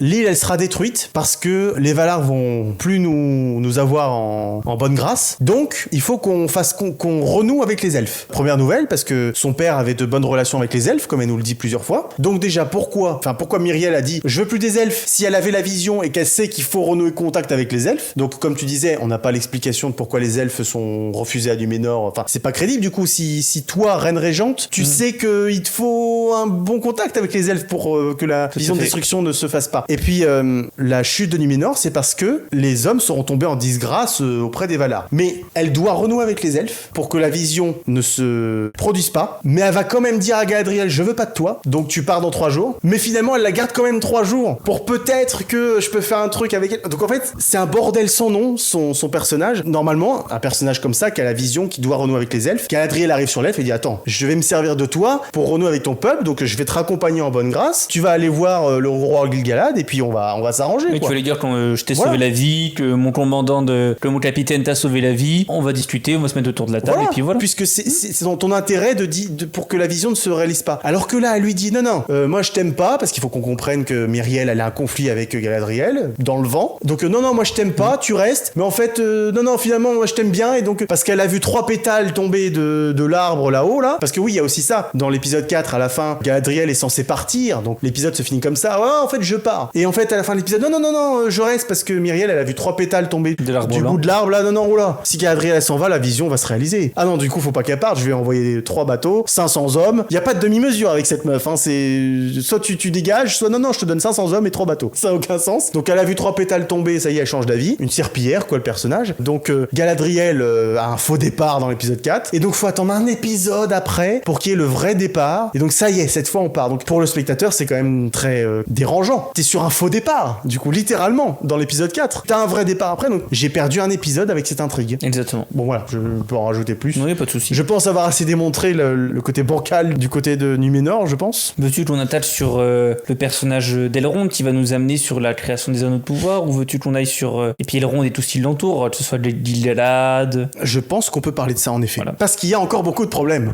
Donc Elrond on nous présente un autre personnage. Alors on ne le présente pas vraiment puisqu'on le connaît très très bien, Elrond dans le Seigneur des Anneaux et dans le Hobbit, qui est forcément joué par Hugo Weaving, tout le monde le sait, et donc qui est un personnage très important de l'univers, et donc on nous l'amène au début de cette série comme l'un des meilleurs amis de Galadriel, et qui est censé être sage et plus sage, tout simplement, plus réfléchi qu'elle, et qui va essayer de la conseiller correctement, de l'encourager à aller à Valinor, etc. Et qui est en bonne grâce de Gil-galad, puisque c'est lui qui va aller négocier auprès de Durin III, le fils de Durin IV, le roi de Khazad-dûm. Donc un personnage très très important en terre du milieu. Alors pour le coup, un point positif, je trouve que ils ont bien rendu cette amitié entre Elrond et Durin III. J'aime bien l'alchimie entre les acteurs, et je trouve que cette amitié est bien gérée. Mais je trouve que globalement l'acteur d'Elrond, dont j'ai complètement oublié le nom. Ouais, je sais plus, il jouait dans Game of Thrones, il jouait le jeune Ned Stark dans Game of Thrones. Qui est pour le coup plutôt bien. Ah, je trouve convaincant en jeune Elrond. Qui est vraiment bien, très posé, très calme, comme on imagine Elrond en fait quand on l'a vu dans l'univers de Peter Jackson. On l'imagine totalement comme ça, plus jeune, en ayant quand même plein de doutes et en étant encore un peu en formation de toute cette sagesse et auprès d'un maître en fait qui est Gil-galad au final. Ouais. Et donc pour le coup ça c'est bien fait, et je trouve que les relations entre Elrond et les 2-3 autres personnages sont plutôt bonnes. Et surtout avec son ami du coup Durin III, je trouve que tout à fait. Cette amitié, je trouve, est bien rendue. Enfin, j'aime beaucoup cette. Enfin, j'aime pas du tout l'intrigue parce qu'il y a des problèmes. Mais en tout cas, cette partie-là, comment. Le lien entre les deux en fait. Le lien entre les deux est sympa à voir parce que voilà, c'est 2 amis qui s'embrouillent, En fait, on ressent de l'honneur et de l'honneur du côté des nains, et puis on ressent beaucoup de respect entre les deux, et puis voilà, c'est cette amitié qui est agréable à voir. Le problème, c'est tout ce qui va à côté parce que du coup, on a Elrond qui va être envoyé par Celebrimbor. Celebrimbor, excusez-moi. Alors, du coup, Gil-galad il dit à Elrond, va voir Celebrimbor. Alors Elrond il va voir Celebrimbor. Celebrimbor. Après, Celebrimbor, il dit attends, tu vas aller voir Durin 3. Donc, Celebrimbor part des régions, à pied, visiblement, à moins qu'ils aient garé le cheval un peu plus loin. Mais il part à pied, avec Elrond, il fait tout le chemin jusqu'à l'entrée de Khazad-dûm. Il parle son chemin, ça discute. Il arrive devant l'entrée de Khazad-dûm. Elrond, il dit je peux voir Durin 3. Pof, la porte se ferme. Non. Merde, on a marché pour rien. On a marché pendant 3 jours. minimum. Non mais voilà, et donc... Qui est très très long. Elrond le scénariste trouve une pirouette pour faire rentrer Elrond. J'y reviendrai tout à l'heure. Elrond rentre et du coup, Celebrimbor, en fait... Il est comme un con à la porte. Il a fait 3 jours de marche. Il est venu devant la porte pour parler 5 minutes avec Elrond et il doit rentrer tout seul comme un con encore 3 jours. Donc bon, c'est pas un comportement normal pour des elfes et... Des personnages aussi importants puis aussi respectables et sages. Ça gueulait sur les téléportations de personnages dans Game of Thrones, comme quoi un épisode ils étaient là, de l'épisode d'après en 5 minutes ils étaient ailleurs. Moi je suis désolé, là c'est une téléportation très grossière et franchement là on peut gueuler aussi parce que tu fais pas 3 jours de marche en terre du milieu, c'est pas réaliste. Tu fais pas 3 jours de marche pour parler 5 minutes devant la porte et repartir. Et donc il y a ça, et autre problème, comment Elrond y rentre? Il provoque un espèce de duel avec le roi. Non, avec le fils du roi. Oui, avec le fils du roi, donc avec Durin. Mais moi je veux bien la tradition des nains, tu demandes en duel, et donc le truc du duel c'est si Durin il gagne. Si Durin gagne, tu es banni le personnage, en l'occurrence Elrond, est banni des terres des nains. Pour toujours. Mais si c'est Durin qui perd, à ce moment-là, il doit lui accorder une faveur à Elrond. C'était la requête d'Elrond. Sauf que ce truc-là n'est pas crédible. Parce que, en tant que fils du roi, mais même le fils du roi, tu t'embarques pas dans un truc comme ça et prendre le risque de perdre chez les nains, en plus, c'est très important. Si tu perds un truc comme ça, ta crédibilité, elle est perdue pour le reste de ta vie, quoi. Oui, puis on le voit plus tard. Les nains, à ce moment-là, se resserrent sur eux-mêmes parce qu'ils ont découvert le mithril. Encore plus, puis, c'est des personnages qu'on nous a présentés dans l'univers comme étant très secrets, comme étant très seuls, très solitaires et aimant pas tellement contact avec les autres peuples de la Terre du Milieu, notamment les elfes. Et en plus, on le voit, même pour quelqu'un qui connaît pas ce qu'est un nain dans l'univers de Tolkien, la série, pour le coup, on le voit, c'est des mecs qui sont, très fiers. Voilà, ils sont là à casser de la roche, ils sont assez fiers et intransigeants d'une certaine manière. Mais on ressent aussi l'honneur qui est leur pendant c'est un peuple qui a beaucoup d'honneur et qui tient beaucoup. Donc c'est improbable que ce peuple accepte une tradition comme ça où le fils d'un roi peut mettre son honneur en danger. Tu ne prends pas le risque de perdre un tel duel parce qu'après on change de roi et non, les nains ils doivent garder la lignée du Durin. Donc en tant qu'héritier de la lignée de Durin, tu ne prends pas le risque de perdre cette prestance et cet honneur, surtout quand t'es un nain. Mais en plus, il passe pour un con, le Durin 3, parce que ok, il gagne. Donc ça veut dire qu'Elrond doit être banni pour toujours. Mais il ne l'est pas, et surtout sauf que il ne l'est pas, et donc ça veut dire que ta parole ne vaut rien auprès de ton peuple. En tant que futur roi. Bah oui, parce que le peuple, en tant que futur roi, il va dire quoi? Elrond, là on le voit, là il vagabonde tout le temps. Et pour qu'Elrond il parte définitivement, visiblement à la fin de la saison 1, c'est Durin 4, donc le père, le vrai roi, qui doit lui dire non, cette fois tu dégages, je veux plus te voir. Donc non seulement la parole de son fils est bafouée par lui-même, mais en plus lui passe pour un con aussi, parce qu'il a accepté qu'Elrond il reste un petit peu dans les parages et qu'il vienne voir Durin, alors qu'il a été banni pour toujours par le duel. Donc cette histoire de duel, c'est aussi une connerie. Donc on a passé ce passage-là, donc Elrond et Durin 3 vont discuter, puisque Elrond demande à Durin de leur accompagner, et donc finalement Elrond arrive à convaincre Durin 3 de pouvoir aller voir ses enfants et saluer les enfants de Durin 3 et la femme de Durin 3. Là arrive un gros problème, un très très très gros problème. La femme de Durin 3, donc Disa, son épouse, que Elrond n'avait jamais rencontrée, on nous la présente comme étant une femme naine, noire. Alors c'est potentiellement un problème puisqu'on n'a aucune explication sur des nains noirs dans l'univers de Tolkien, et on n'a aucune explication là dans cette série sur le pourquoi cette naine là est noire. Est-ce que c'est parce qu'elle vient d'une autre tribu, d'un autre peuple, d'une autre famille de nains, d'un autre endroit? Est-ce que c'est parce qu'elle a une maladie ou je ne sais quoi? Mais là on n'a aucune explication, on n'a rien du tout, ça nous tombe là-dessus comme ça et on se demande en fait. Oui, parce que en fait toute déclaration dans les films de Peter Jackson ou même dans les livres de Tolkien ne s'accorde pas avec ça. Alors tu peux le justifier, invente une justification, mais il y en a aucune, et donc vu qu'il y a aucune justification proposée par la série, on se base donc sur de la vraisemblance par rapport à notre monde, et un peuple qui vit constamment sous terre, c'est improbable que la couleur de peau puisse être plus foncée, que la couleur de peau puisse être foncée tout court, puisque on le sait, c'est par rapport à la mélanine et le soleil. Bon, je ne suis pas scientifique, mais on sait que c'est un rapport avec le soleil quand même, être exposé au soleil. Mais surtout qu'il y avait quelque chose à faire, c'est-à-dire qu'on aurait pu expliquer qu'elle venait d'une autre famille de naines et qu'ils avaient conclu un accord, comme ça se faisait beaucoup, je veux dire, dans les familles royales il y a plusieurs centaines d'années. Tu dis que c'est des nains qui vivent au soleil. Exactement. Ou que ou alors ce sont des premiers nains qui ne vivaient pas d'abord sous la terre et qu'elle est la descendante de cette famille, de cette lignée de nains. En fait, tu peux inventer n'importe quoi. Et qui aurait pu être en plus intéressant. Voilà. Le problème, c'est qu'en plus, c'est provocateur d'ailleurs, parce que Amazon, ils savent très bien ce qu'ils font. Ils ont fait ça pour qu'ils puissent accuser les gens de racisme au lieu de juste assumer que c'est de la merde, tout simplement. Donc comme ça, ils peuvent dire ah ouais, si vous aimez pas, c'est que vous êtes raciste parce qu'il y a une femme noire, c'est ça, et puis, une femme nain noire. En plus, alors que c'est pas le problème. On gueule pas parce qu'elle est noire en soi. On gueule parce que toute déclaration dans les livres de Tolkien et dans les films de Peter Jackson ont fait qu'on ne s'attend pas à ce personnage-là. Et au-delà du fait qu'elle soit de couleur, cette femme, on sait très bien que Gimli le dit dans Le Seigneur des Anneaux, les femmes nains, on les confond souvent avec les hommes parce qu'elles ont autant de barbe qu'eux. il n'y en a aucune. Et moi là, je fais très bien la distinction dans cette série entre Durin et sa femme, si tu veux. Enfin, bon, si on met de côté l'histoire de la couleur de peau, c'est quand même un problème. Même si elle était blanche comme Durin, ça aurait été un problème aussi. Tu lui mets une grosse barbe. Et puis elle a les yeux jaunes, très très clairs, chose qu'on voit très très peu chez les nains ou que j'ai très très peu vu dans les personnages qu'on nous a présentés visuellement, en tout cas. Et j'ai pas souvenir que dans l'univers de Tolkien, on nous ait présenté un personnage nain ayant les yeux jaunes. Mais encore une fois, tu peux en tout cas, voilà, mais cette absence de barbe, cette couleur de peau, ces yeux-là auraient pu nous amener sur un peu plus différent et ça aurait pu être super intéressant. On aurait pu développer autre chose. Et c'est un gros souci de toute façon de la série. Mais vu qu'ils proposent pas d'explication, bah nous on se base sur ce qu'on connaît déjà. Exactement. Et donc ça ne va pas. Exactement. Donc voilà, c'est vrai que c'est un autre problème aussi. Et donc il y a quelque chose qui va faire fil conducteur de cette histoire entre Elrond, Durin 3, l'île d'Alad, etc., qui va amener aussi d'autres personnages à être liés. C'est le Mithril. Le Mithril qui va être fil conducteur de beaucoup de choses. Littéralement le fil le fil de la mine. Exactement. Le filon conducteur.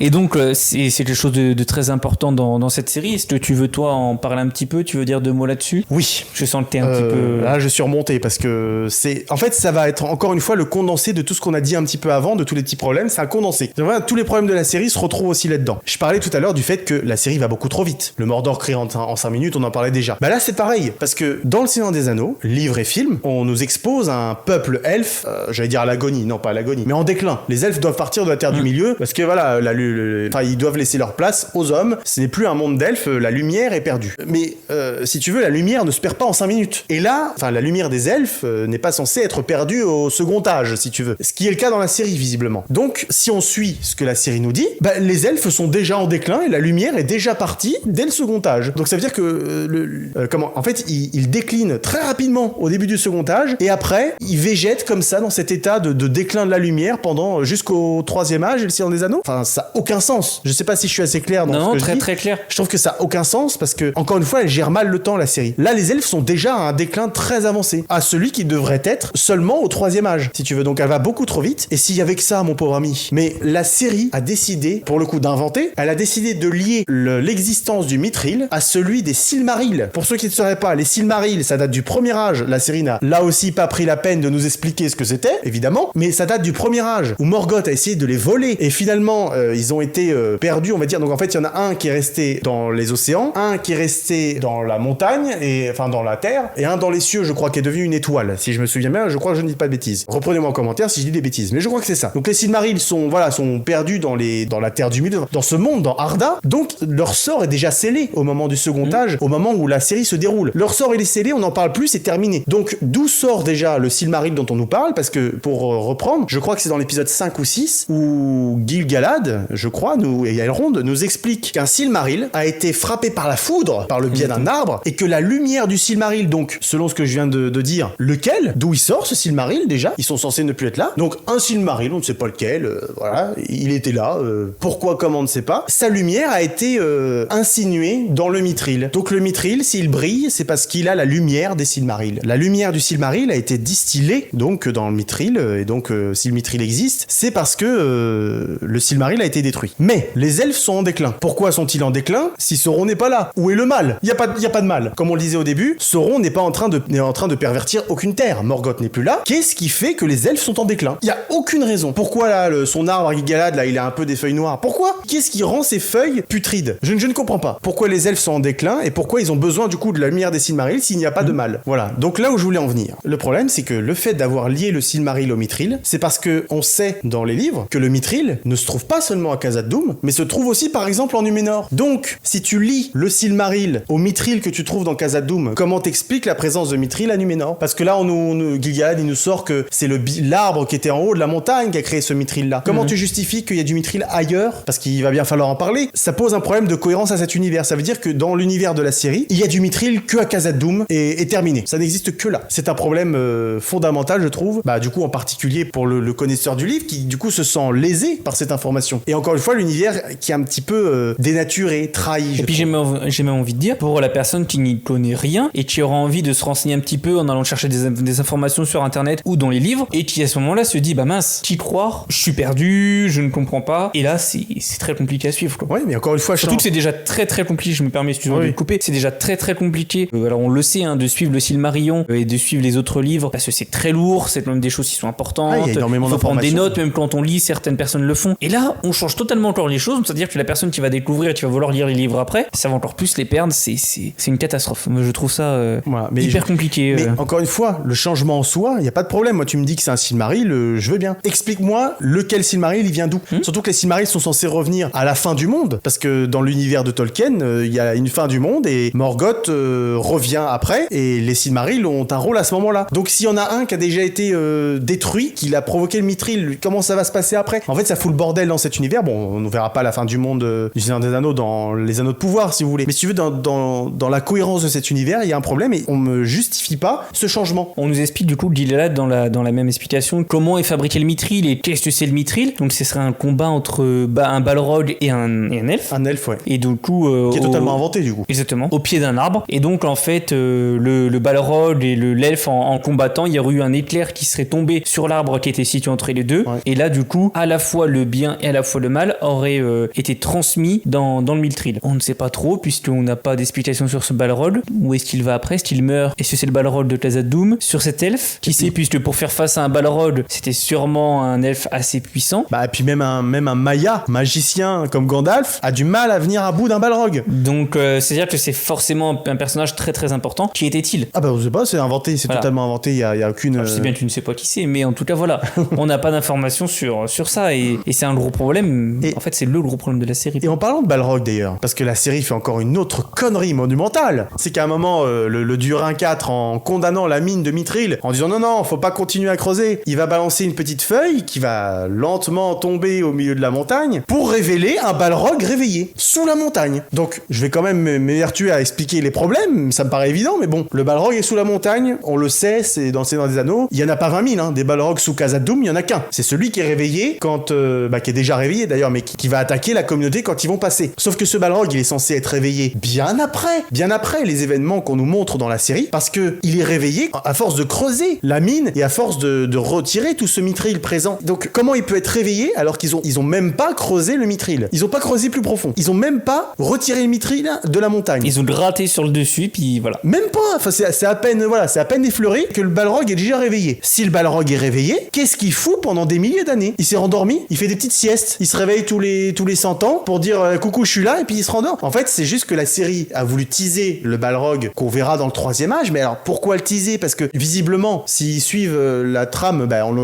reverra pas dans la suite des Anneaux de Pouvoir. Et si on le revoit, c'est encore un autre problème parce qu'il est pas censé sortir avant longtemps. Enfin, vous voyez la connerie monumentale de faire ça juste pour dire il y a un balrog là, vous aimez les balrogs, c'est cool les balrogs, il y en a un là. Regardez, il est vivant. Il est censé être endormi et être réveillé justement par l'avidité des nains qui veulent creuser profondément. Là, il est déjà réveillé alors que Durin 4 a fait le bon choix. Il a fait le bon choix de pas exploiter le filon. Donc ça n'a aucun sens. Ça me rend fou. Tu veux peut-être passer à autre chose? Je sens que ta tension commence à monter. On va passer à autre chose. Alors du coup, oui, on passe sur une autre intrigue qu'on nous dévoile depuis le premier épisode. Donc en fait, on est parti sur des elfes qui avaient une tour de garde, donc dans le sud, auprès des hommes du sud, qui avaient été corrompus par Morgoth bien avant, et donc ils sont censés surveiller ces elfes, ces hommes, pardon. Et donc là, on suit le personnage de Arondir, excuse-moi, voilà, d'Arondir, qui va du coup se lier encore une fois d'une amitié amoureuse, on ne sait pas trop quoi. Une amitié amoureuse. Voilà. Oui, on ne sait même pas ce que c'est, je ne sais pas. Oui, il va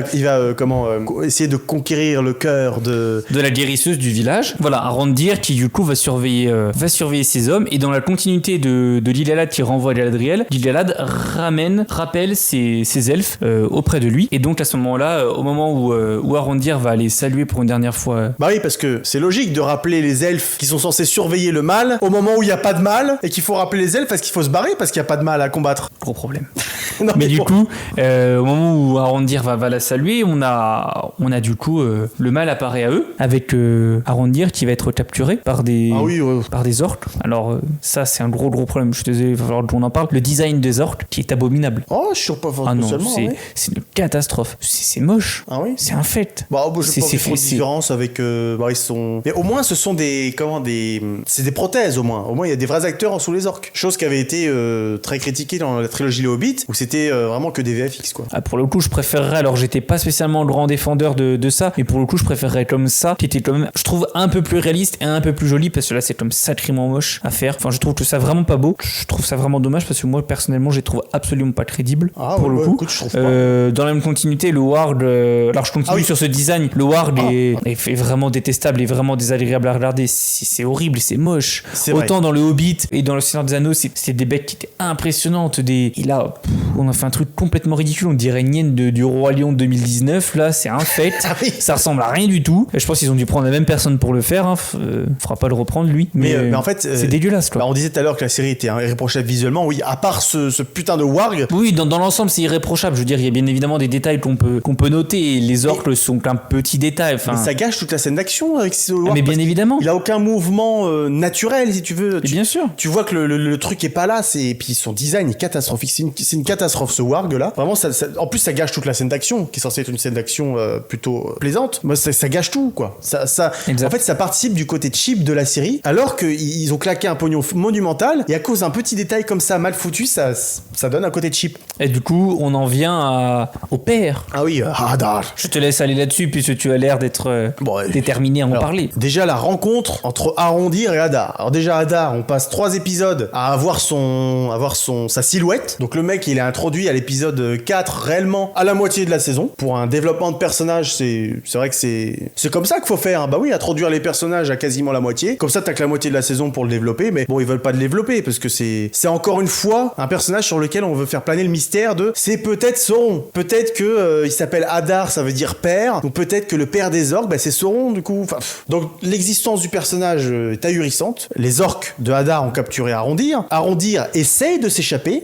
Arondir arrive presque à s'échapper. Donc il est clairement le plus fort, le plus entraîné, le plus compétent des elfes capturés. Jusque-là, les autres sont partis visiblement ou capturés. Ça, c'est un fait que les orques peuvent rapporter à Hadar. Hadar rencontre Arondir. Au lieu de le laisser de garder le plus grand atout de son ennemi avec lui. Non, il va lui dire tiens, vas-y, j'ai un message à faire passer aux hommes. Vas-y, retourne avec eux, les aider à se défendre, les entraîner et les aider à établir leur plan pour me défaire moi. Ça n'a aucun sens. Tu Non. libères pas l'atout principal de l'ennemi que tu veux combattre. Bah, fallait libérer 2 vieux ou deux bonnes femmes du Mais, et puis village. si quoi. c'est un messager, t'envoies un orc qui balance un message, tu vois, je viens en paix. Bon, en fait, la justification est ahurissante, quoi. T'avais vraiment besoin que ce soit Arondir ton messager. Et du coup, ben, évidemment, Arondir est libéré. Qu'est-ce qu'il va faire? La première chose qu'il va faire, il va se battre avec des orques pour partir. Tu sais, la scène où ils sont dans la Oui, forêt, et là, puis ils arrivent dans ils la se battent. clairière. Oui. Ah oui, bah voilà. Il va prendre Bronwyn, là, et puis le gamin, et puis il va aller buter des orques. Il va aller chez les hommes, et puis avec la femme et le gamin, ils vont liguer les hommes contre les orques. Et donc, à cause de ce qu'a fait Hadar, ils vont se faire prendre dans le piège après, quand ils vont aller dans la tour, qui va s'écrouler sur eux. Donc Hadar va perdre énormément de ses fils, de ses orques, parce qu'il aura libéré Arondir et qu'Arondir aura établi un plan avec Bronwyn pour les défaire. Exact. Ce qui est totalement con. C'est un gros problème de logique de la série, de toute façon. Il y en a aucune. Il y a aucune logique dans la série et ça Donc- se retrouve à peu près dans toutes les intrigues et dans tous les personnages, quasiment. Voilà. Ce personnage est là, juste, uniquement, pour qu'on se dise ah, c'est peut-être Sauron. Et c'est quand même très faible comme justification de l'existence d'un personnage, quand même. Il y a d'autres choses à dire. On en parle des discours de merde de Bronwyn. Quand elle regarde les hommes et qu'elle fait nous devons nous battre pour libérer la terre des hommes. Je sais pas ce qui m'a le plus choqué. Elle a aucun charisme. Non, mais on est bien d'accord, mais quel personnage dans la série a du charisme? Oui, Il y en a beaucoup. oui. Bah, vous parlez d'Elrond. Il y a Non, mais- très peu. Voilà, il y a encore ces discours abominables. En plus, qui l'écouterait, cette meuf? À quel moment elle se dit, tiens, je vais monter là et tout le monde va m'écouter? Bah justement, derrière, ils écoutent qui? Ils écoutent le tenancier, qui recueillait déjà la parole de tout le monde. Oui, mais ça a Ouais, plus de logique qu'il Non, l'écoute lui. c'est pareil. Tu vas pas écouter un clochard ni une meuf sortie de nulle part, tu sais pas qui Bah, c'est. t'en as un peu plus parce que au final tout le monde passait chez lui, chez celle-là. Donc il est déjà un peu plus connu de tout le monde. Elle est pas vraiment.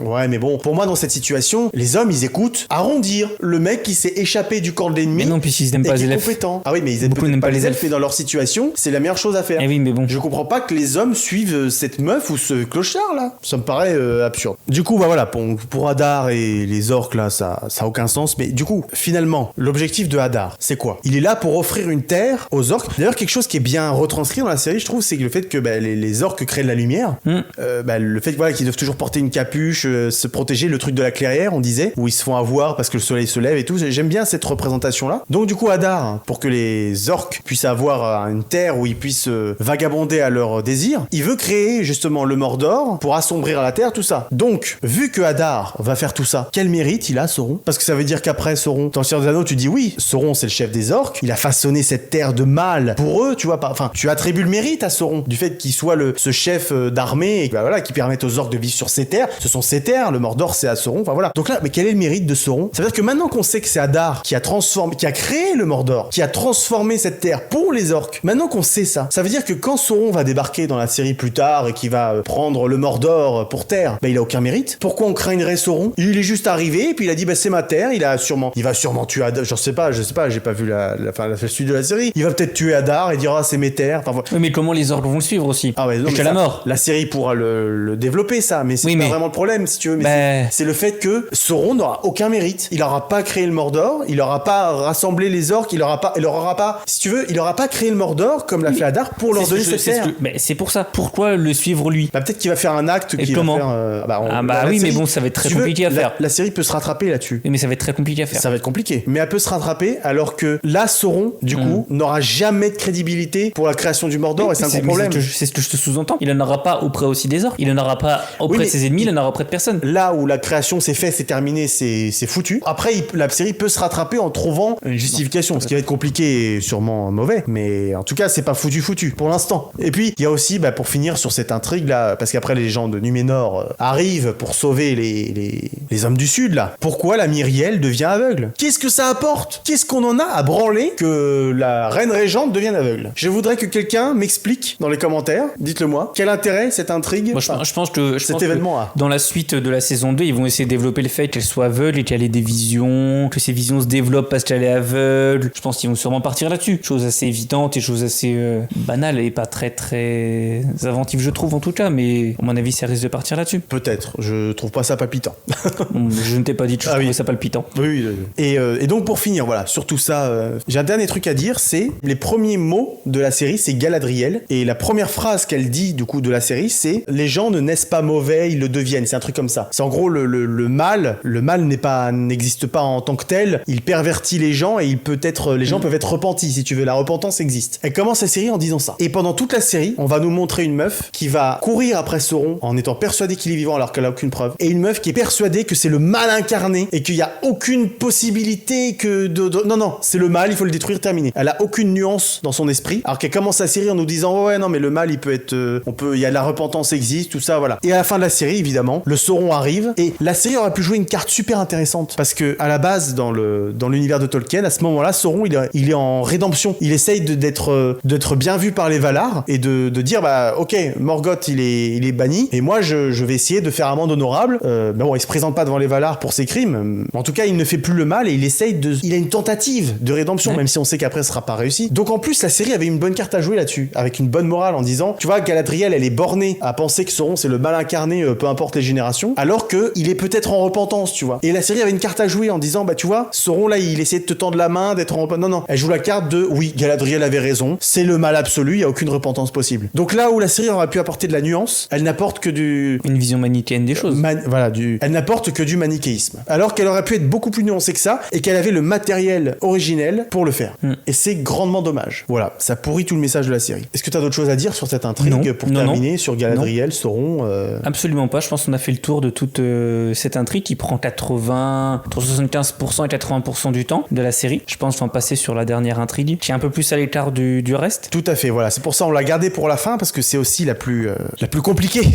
la plus peut-être. Celle qui passe le moins pour moi, parce que déjà, on a été assez véhément, je pense, pour le moment. Mais en tout cas, voilà, celle sur, bon, on va dire l'intrigue sur l'étranger et les pieds velus, là. Ça, c'est la plus insupportable. Venons-en, tiens. Et ben, du coup, oui, on nous présente une intrigue avec des pieds velus, donc qui seraient visiblement des ascendants des hobbits. Visiblement, j'utilise bien le terme. Alors déjà, le terme pieds velus, bon, on sait que Tolkien l'a utilisé, mais encore une fois, on aurait pu faire le choix de ne pas l'utiliser. Parce que je trouve que de manière à l'écran, ça passe pas tellement. Enfin, et bon. Bah, encore une fois, justifie-moi le truc. Après, peut-être que la série va le faire plus tard, nous dire pourquoi il s'appelait pieds velus avant, d'où est venu le nom Hobbit, peut-être. Voilà, peut-être. Bon, mais laissons le bénéfice du doute. Et ensuite, si on peut continuer sur ces personnages-là, visuellement, c'est quand même très très compliqué d'apprécier quelque chose. C'est le néant absolu. J'ai l'impression que c'est un spectacle de maternelle de l'école d'à côté, quoi. C'est-à-dire qu'on voit des gamins avec des glands et des feuilles dans les cheveux, quoi. C'est-à-dire que c'est les personnages qui sont des personnages quand même importants dans la série, qui ont une importance assez capitale. Bah, la série veut leur donner de l'importance. Et on nous présente ça, mais c'est hyper moche. Alors leur maison là qui cache d'un coup, tout ça, c'est affreux aussi. Enfin, c'est horrible. On n'y comprend rien du tout, absolument rien. Donc arrive une météorite, et donc là, deux des personnages prennent une importance beaucoup plus grande dans les pieds velus, c'est-à-dire Poppy et Nori. Bon, déjà les noms, si on continue sur le niveau maternel, hein, bien évidemment. Et alors, je ne sais pas si beaucoup de gens l'ont remarqué, mais moi, ça me fait penser à deux personnages. Alors, attends, le petit un personnage maigre avec les yeux globuleux et une touffe de cheveux bouclés, ouais. Et son acolyte, meilleur ami, un petit peu bouffi. C'est vrai que ça évoque quelque chose. Et puis le personnage le plus petit, mince, assez aventureux, qui a l'intention de s'aventurer, contrairement au Hobbit qui reste vraiment trop Hobbit. Et puis là, le personnage un peu plus rond, qui cherche à dire à l'autre personnage, reste un peu plus avec nous, allez viens, mais qu'il le suit quand même parce qu'il est fidèle et qu'il a peur que son ami. Ah, c'est clairement du copier-coller de Sam et Frodon. Hein, version femme. Aucune recherche là-dedans en plus de ça. D'ailleurs, je rebondis sur tu parlais du fait que Nori, elle veut partir. À un moment dans la série, elle dit à sa mère, ouais, tu t'es jamais demandé ce qu'il y a au dehors, ce qu'il y a loin. Moi, j'aimerais voir ce qui se passe au-delà de là où on est, machin. En fait, c'est quelque chose qui marche dans le Seigneur des Anneaux et dans le Hobbit, parce que les Hobbits, ils sont cantonnés à la comté. Alors ces mecs-là, les pieds velus, c'est des nomades. Donc ça veut dire qu'ils voyagent déjà. Les mecs, ils migrent de saison en saison, et la meuf, elle vient nous dire, ouais, j'ai envie de voir ce qui se passe ailleurs. Tu vois déjà ce qui se passe ailleurs. C'est quoi ta motivation? Je suis désolé, je m'énerve. Aller encore plus loin. Oh,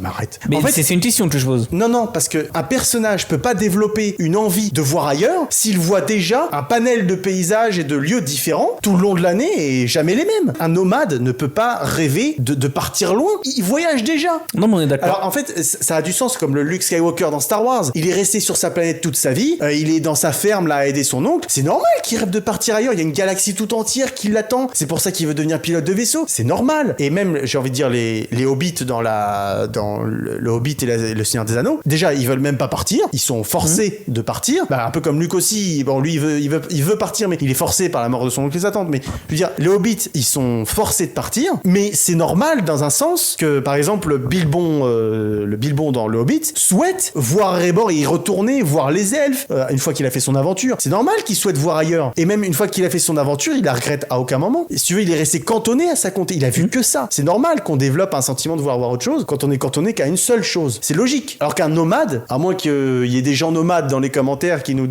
expliquent je ne suis pas nomade moi-même, je peux me tromper. Mais ça me semble moins logique qu'une personne qui se déplace constamment et qui voit du pays tout le temps, en tout cas à chaque saison, développe un sentiment de vouloir voir ailleurs à ce point, quoi. C'est la motivation principale de Nori. On est totalement d'accord. Ça n'a aucun sens, ça m'énerve.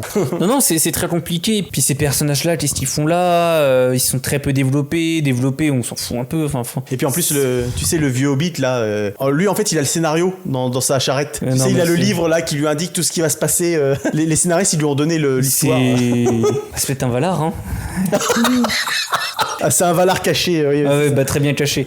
Et ils l'ont bien caché, lui. Non, c'est hyper compliqué. Du coup, ça nous amène sur une partie de l'intrigue liée à ses pieds velus, qui est l'arrivée, du coup, en météorite, de ce qu'on peut appeler, à ce moment-là, lors de son arrivée, l'étranger. L'étranger. Alors du coup, qui est un des autres personnages qu'on va nous faire passer pour potentiellement Sauron, tout au long de la série, puisqu'on apprend qu'à la fin qui il est. Donc, je vais te laisser en parler, vu que tu as l'air...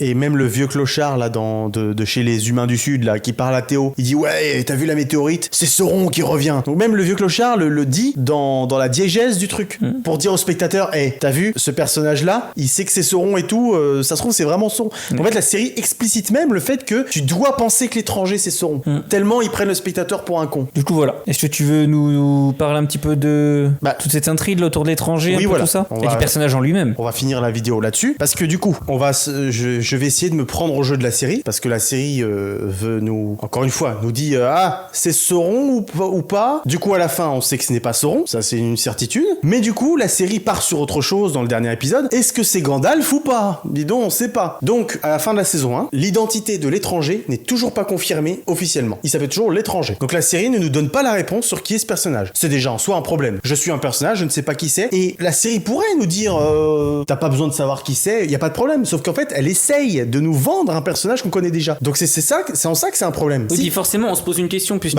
à partir du moment où tu as vu ou tu as lu une partie de l'œuvre de Tolkien, tu peux te dire ça peut être Sauron, ça peut être l'un des 5 magiciens, notamment Gandalf ou Saruman, ça peut être d'autres personnages très importants. Il y a tellement de possibilités qui peuvent coller que du coup tu te poses des milliers de questions, mais que ce temps-là perdu, c'est du temps où tu ne développes pas le personnage et c'est du temps où tu n'introduis pas autre chose et c'est du temps que tu perds sur plein d'autres choses. Alors on a parlé qu'il manquait plein de choses de l'introduction sur des personnages, et ben là c'est du temps que tu aurais pu prendre pour faire ça justement. Et en voulant éviter de dire qui est ce personnage au final, du coup tu ne parles de rien autour de ce personnage de ce qui sera au final. Mais du coup la série nous dit pas si c'est Gandalf ou pas, mais c'est pas un problème parce que dans tous les cas il y a énormément de problèmes que ce soit Gandalf ou pas. Donc je vais commencer dans le cas où c'est Gandalf. Donc admettons que ce personnage c'est le Gandalf qu'on connaît du coup qu'on verra dans le Seigneur des Anneaux, tout ça. Il y a quand même un problème. Si ce personnage est Gandalf, qu'est-ce qu'il fout là? Parce que Gandalf est envoyé par les Valar, par Manwë, en Terre du Milieu, parce que Sauron est en activité et pervertit la Terre et est une menace pour la Terre du Milieu. On sait que Gandalf arrive au 3e âge. Bon, je veux bien que la série nous change le délire et nous le fasse arriver plus tôt. En fait, c'est pas vraiment un problème. S'il arrive plus tôt que prévu, ou bon, c'est pas vraiment un problème. Mais le but de sa venue, c'est de défaire Sauron parce qu'il est en train de prendre la main sur la Terre du Milieu. Pourquoi, si ce personnage est Gandalf, il vient à un moment où il n'y a pas de mal en Terre du Milieu? Il y a personne à défaire. Donc il l'a envoyé pourquoi? Pourquoi il l'a envoyé si c'est pour déambuler dans... Ça n'a aucun sens. Tu envoies pas un mec alors qu'il n'y a pas de mal. Mais ça découle en fait du fait qu'il n'y a aucun mal à ce moment-là. Bah oui. Ça découle de toutes les autres intrigues. Tout est lié. Ou alors ils vont nous sortir que les Valar ils ont vu l'avenir et que Sauron posera problème. Du coup ça n'a quand même pas de sens. Et de plus, si c'est Gandalf on le sait, il s'appelle Olorin, mais c'est aussi le pèlerin gris. C'est de là qu'il tient son nom. Le pèlerin gris tient son nom du fait qu'il arpentait la Terre du Milieu et il est censé être arrivé par bateau de Valinor. T'arrives pas en météorite. En fait, tu peux pas envoyer un Istari en météorite. Les Valar ont de la grâce, comme les elfes. En fait, t'arrives par bateau au Havre Gris. C'est comme ça qu'est arrivé Gandalf. Et c'est à partir de là qu'il a eu son nom, parce qu'il arpente les terres en étant le pèlerin gris. Juste pour ta lubie d'essayer avec ton whodunit, comme je disais, d'essayer de nous faire croire que tel personnage est Sauron quoi. Juste pour ça, ils vont changer l'origine d'arrivée de Gandalf, qui du coup n'a plus de sens. Pourquoi il serait connu sous le nom de pèlerin gris? Non, il serait connu sous le nom de quelqu'un qui est arrivé par les étoiles, par exemple. Même son appellation n'a plus de nom s'il s'agit bien de Gandalf, si ce personnage est bien Gandalf, quoi. Mais venons à l'autre hypothèse. Vous allez me dire peut-être que ce personnage n'est pas Gandalf. C'est possible aussi. Mais si c'est pas Gandalf, il y a un problème quand même. Pourquoi, si ce personnage n'est pas Gandalf, le mettre en compagnie de Hobbit? Parce que là, la série, du coup, elle nous le fait le mettre en compagnie de Hobbit, comme pour justifier le fait qu'il aura une affinité, un lien avec les Hobbits dans le futur. Donc là, tu peux te dire, bah oui, si c'est Gandalf, oui, il va avoir une affinité, tout ça. Mais du coup, si ce personnage n'est pas Gandalf, pourquoi ils font ça? Pareil, on l'a vu clairement au début de l'épisode 2 de la saison, il a des pouvoirs surnaturels et magiques. Tu sais, il y a un moment où il essaye il fait le coup de surtout ne me prenez pas pour un magicien de pacotille. Tu sais, quand il y a de l'ombre t'inquiète pas. dans Seigneur des Anneaux, bah là, il refait le même coup, tu sais, à Nori à un moment, dans l'épisode 2. Il lui fait peur. Si c'est pas Gandalf, pourquoi ils font ça? Si c'est un autre personnage, ça n'a aucun sens de faire ça, vu que c'est quelque chose attribué à Gandalf. Si ce personnage n'est pas Gandalf, pourquoi la série fait tout pour nous évoquer des choses en lien avec Gandalf, avec ce personnage? Il refait la même phrase que dans le Seigneur des Anneaux. Il plagie une phrase du Seigneur des Anneaux à un moment devant, tu sais, les mystiques, donc les espèces de magiciens blancs là. Il dit quand il les voit, To shadow I bid you return. Donc retournez aux ténèbres. Et c'est ce qu'il dit devant le Balrog. Il dit Go back to the shadow. C'est la même phrase. Donc si ce personnage n'est pas Gandalf, pourquoi vous lui faites dire les mêmes phrases que Gandalf? De la même manière, avec le même ton. Constamment vêtu de gris. Si c'est un autre magicien ou quelqu'un d'autre, pourquoi il est vêtu de gris? Pourquoi l'acteur choisi pour l'étranger ressemble comme deux gouttes d'eau à Ian McKellen jeune? Je vous invite à regarder des photos d'Ian McKellen jeune. Ian McKellen plus jeune qu'il n'est maintenant, évidemment. Il a la même gueule que l'acteur qu'ils ont choisi pour l'étranger ici. Donc si c'est pas Gandalf, pourquoi? Et puis si c'est pas Gandalf. Quand il détruit les mystiques, vous savez, vous l'avez vu, il actionne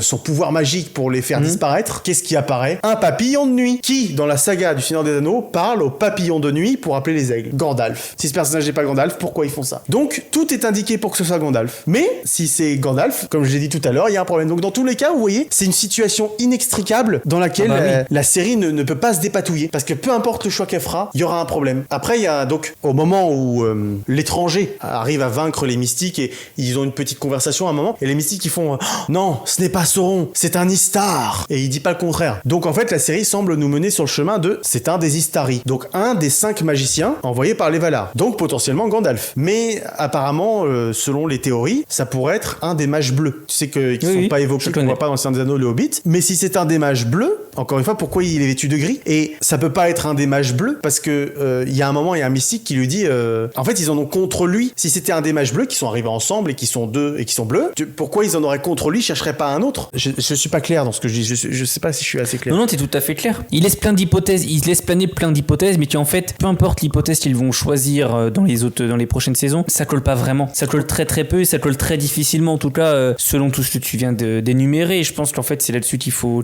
peut-être se concentrer. C'est qu'en fait, globalement, ça colle pas du tout. Ça colle pas et c'est très difficile. Alors, on verra bien évidemment comment ils vont faire dans la saison 2, parce que je pense qu'ils vont peut-être révéler l'identité de ces étrangers. Alors, et peut-être plus en parler, en tout cas. Ils ont confirmé qu'on connaîtrait l'identité de l'étranger à la fin de la saison 2. Voilà, il faut, je pense, à un moment donné, peut-être en parler un petit peu plus et puis surtout le développer. Et là, si pendant 2 saisons, on ne le développe que très très peu, ça va être très très surtout que là, ils partent vers les terres de Rune, donc qui sont pas trop évoquées dans l'univers de Tolkien, qui est un lieu qui est exploré apparemment par les mages bleus. Donc en fait, c'est voilà, toutes les pistes sont brouillées, en fait, on sait rien et c'est fait exprès. Ouais. Mais c'est dommage, quoi, parce que c'est un univers justement où il faut être clair, où faut... Ah, il y a beaucoup de choses, donc il faut être très très clair dans ce qu'ils font, quoi. Donc, Pour conclure, quel est ton avis final sur cette saison? Très très compliqué. Vraiment, ça a été une grosse déception de voir ça sur mon écran. J'espère que la saison 2 et les prochaines saisons seront de meilleure qualité. Je pense que ça peut être très compliqué à faire pour ma part. Maintenant, va falloir quand même qu'ils relèvent la barre sur beaucoup de choses et le budget ne fait pas tout. Malheureusement, mettre 475 millions d'euros de dollars de budget ne fait pas tout quand on voit d'autres séries en mettre 200 millions et que c'est très réussi pour ma part. Donc voilà, j'espère en tout cas un regain de quelque chose. Et puis voilà, il n'y a qu'à attendre. Enfin, pas très longtemps puisque les premiers épisodes sont déjà sortis. Donc voilà. On vous en parlera plus tard du coup pour la saison 2. Moi, je suis d'accord avec toi. Je garde espoir quand même. Je me dis, on peut améliorer certaines choses dans cet univers, même si c'est pourri à la moelle, un petit peu comme l'arbre de Gil-galad. Ça commence à être pourri et c'est pas 3 anneaux de pouvoir forgés à l'arrache qui vont réussir à défaire ce mal qui a détruit la série pour l'instant. Donc voilà, en fait, c'est fait à l'arrache. C'est écrit par des incompétents, débutants, malheureusement pour eux. Bon, on peut pas leur jeter la pierre à eux, hein, c'est aussi la production. Amazon, le problème, je pense. Ça a été fait à l'arrache pour rentabiliser l'achat des droits. Et je pense que la série c'est même plus une épine dans le pied, c'est une balle. C'est 4 bambous dans le corps. C'est 4 bambous dans le pied qui se mettent dès le départ. Donc en fait, cette série, je pense, ne peut pas être bonne. Je mets une petite pièce dessus. À la fin, ce ne sera pas une bonne série. Même s'ils peuvent rectifier certaines choses, rectifier le tir, mais comme on l'a vu, comme je viens de le présenter, par exemple, rien que sur le truc de l'étranger, peu importe le choix, c'est un problème. Donc tu vois, des situations inextricables comme ça qui font que la série peut pas être bonne au final. Exactement. Il peut pas y avoir de qualité. En parlant de saison 2, on parlera beaucoup plus longuement des anneaux de pouvoir dans le débrief de la saison 2. Là, on a déjà dû poser le contexte et la vidéo sera déjà très longue. Donc on a un petit peu coupé là-dessus. On en parlera beaucoup plus longuement dans le débrief de la saison 2 où on aura beaucoup plus d'éléments et beaucoup plus de choses à dire parce que là, c'était encore un peu léger pour pouvoir on n'a pas parlé de tout. Non, c'est très long. Plus de 8 heures avec tout l'univers qu'il y avait avant. C'est très long. Je pense qu'on a bien couvert la saison 1 quand même. Oui, voilà. Donc voilà, on a fait ce qu'on pouvait. Écoutez, j'espère que ce débat vous a bien plu. Cette conversation vous a diverti, en tout cas. Je l'espère. Merci d'avoir écouté cette vidéo. Merci à Mathias d'avoir participé. Merci à toi de m'avoir invité. Il n'y a pas de souci. Et puis à la prochaine pour la saison 2. Et donc, merci encore d'avoir regardé cette vidéo. N'hésitez pas à vous abonner, à lâcher un like, à commenter. Et puis, on se retrouve bientôt pour d'autres vidéos. Ciao. Ciao.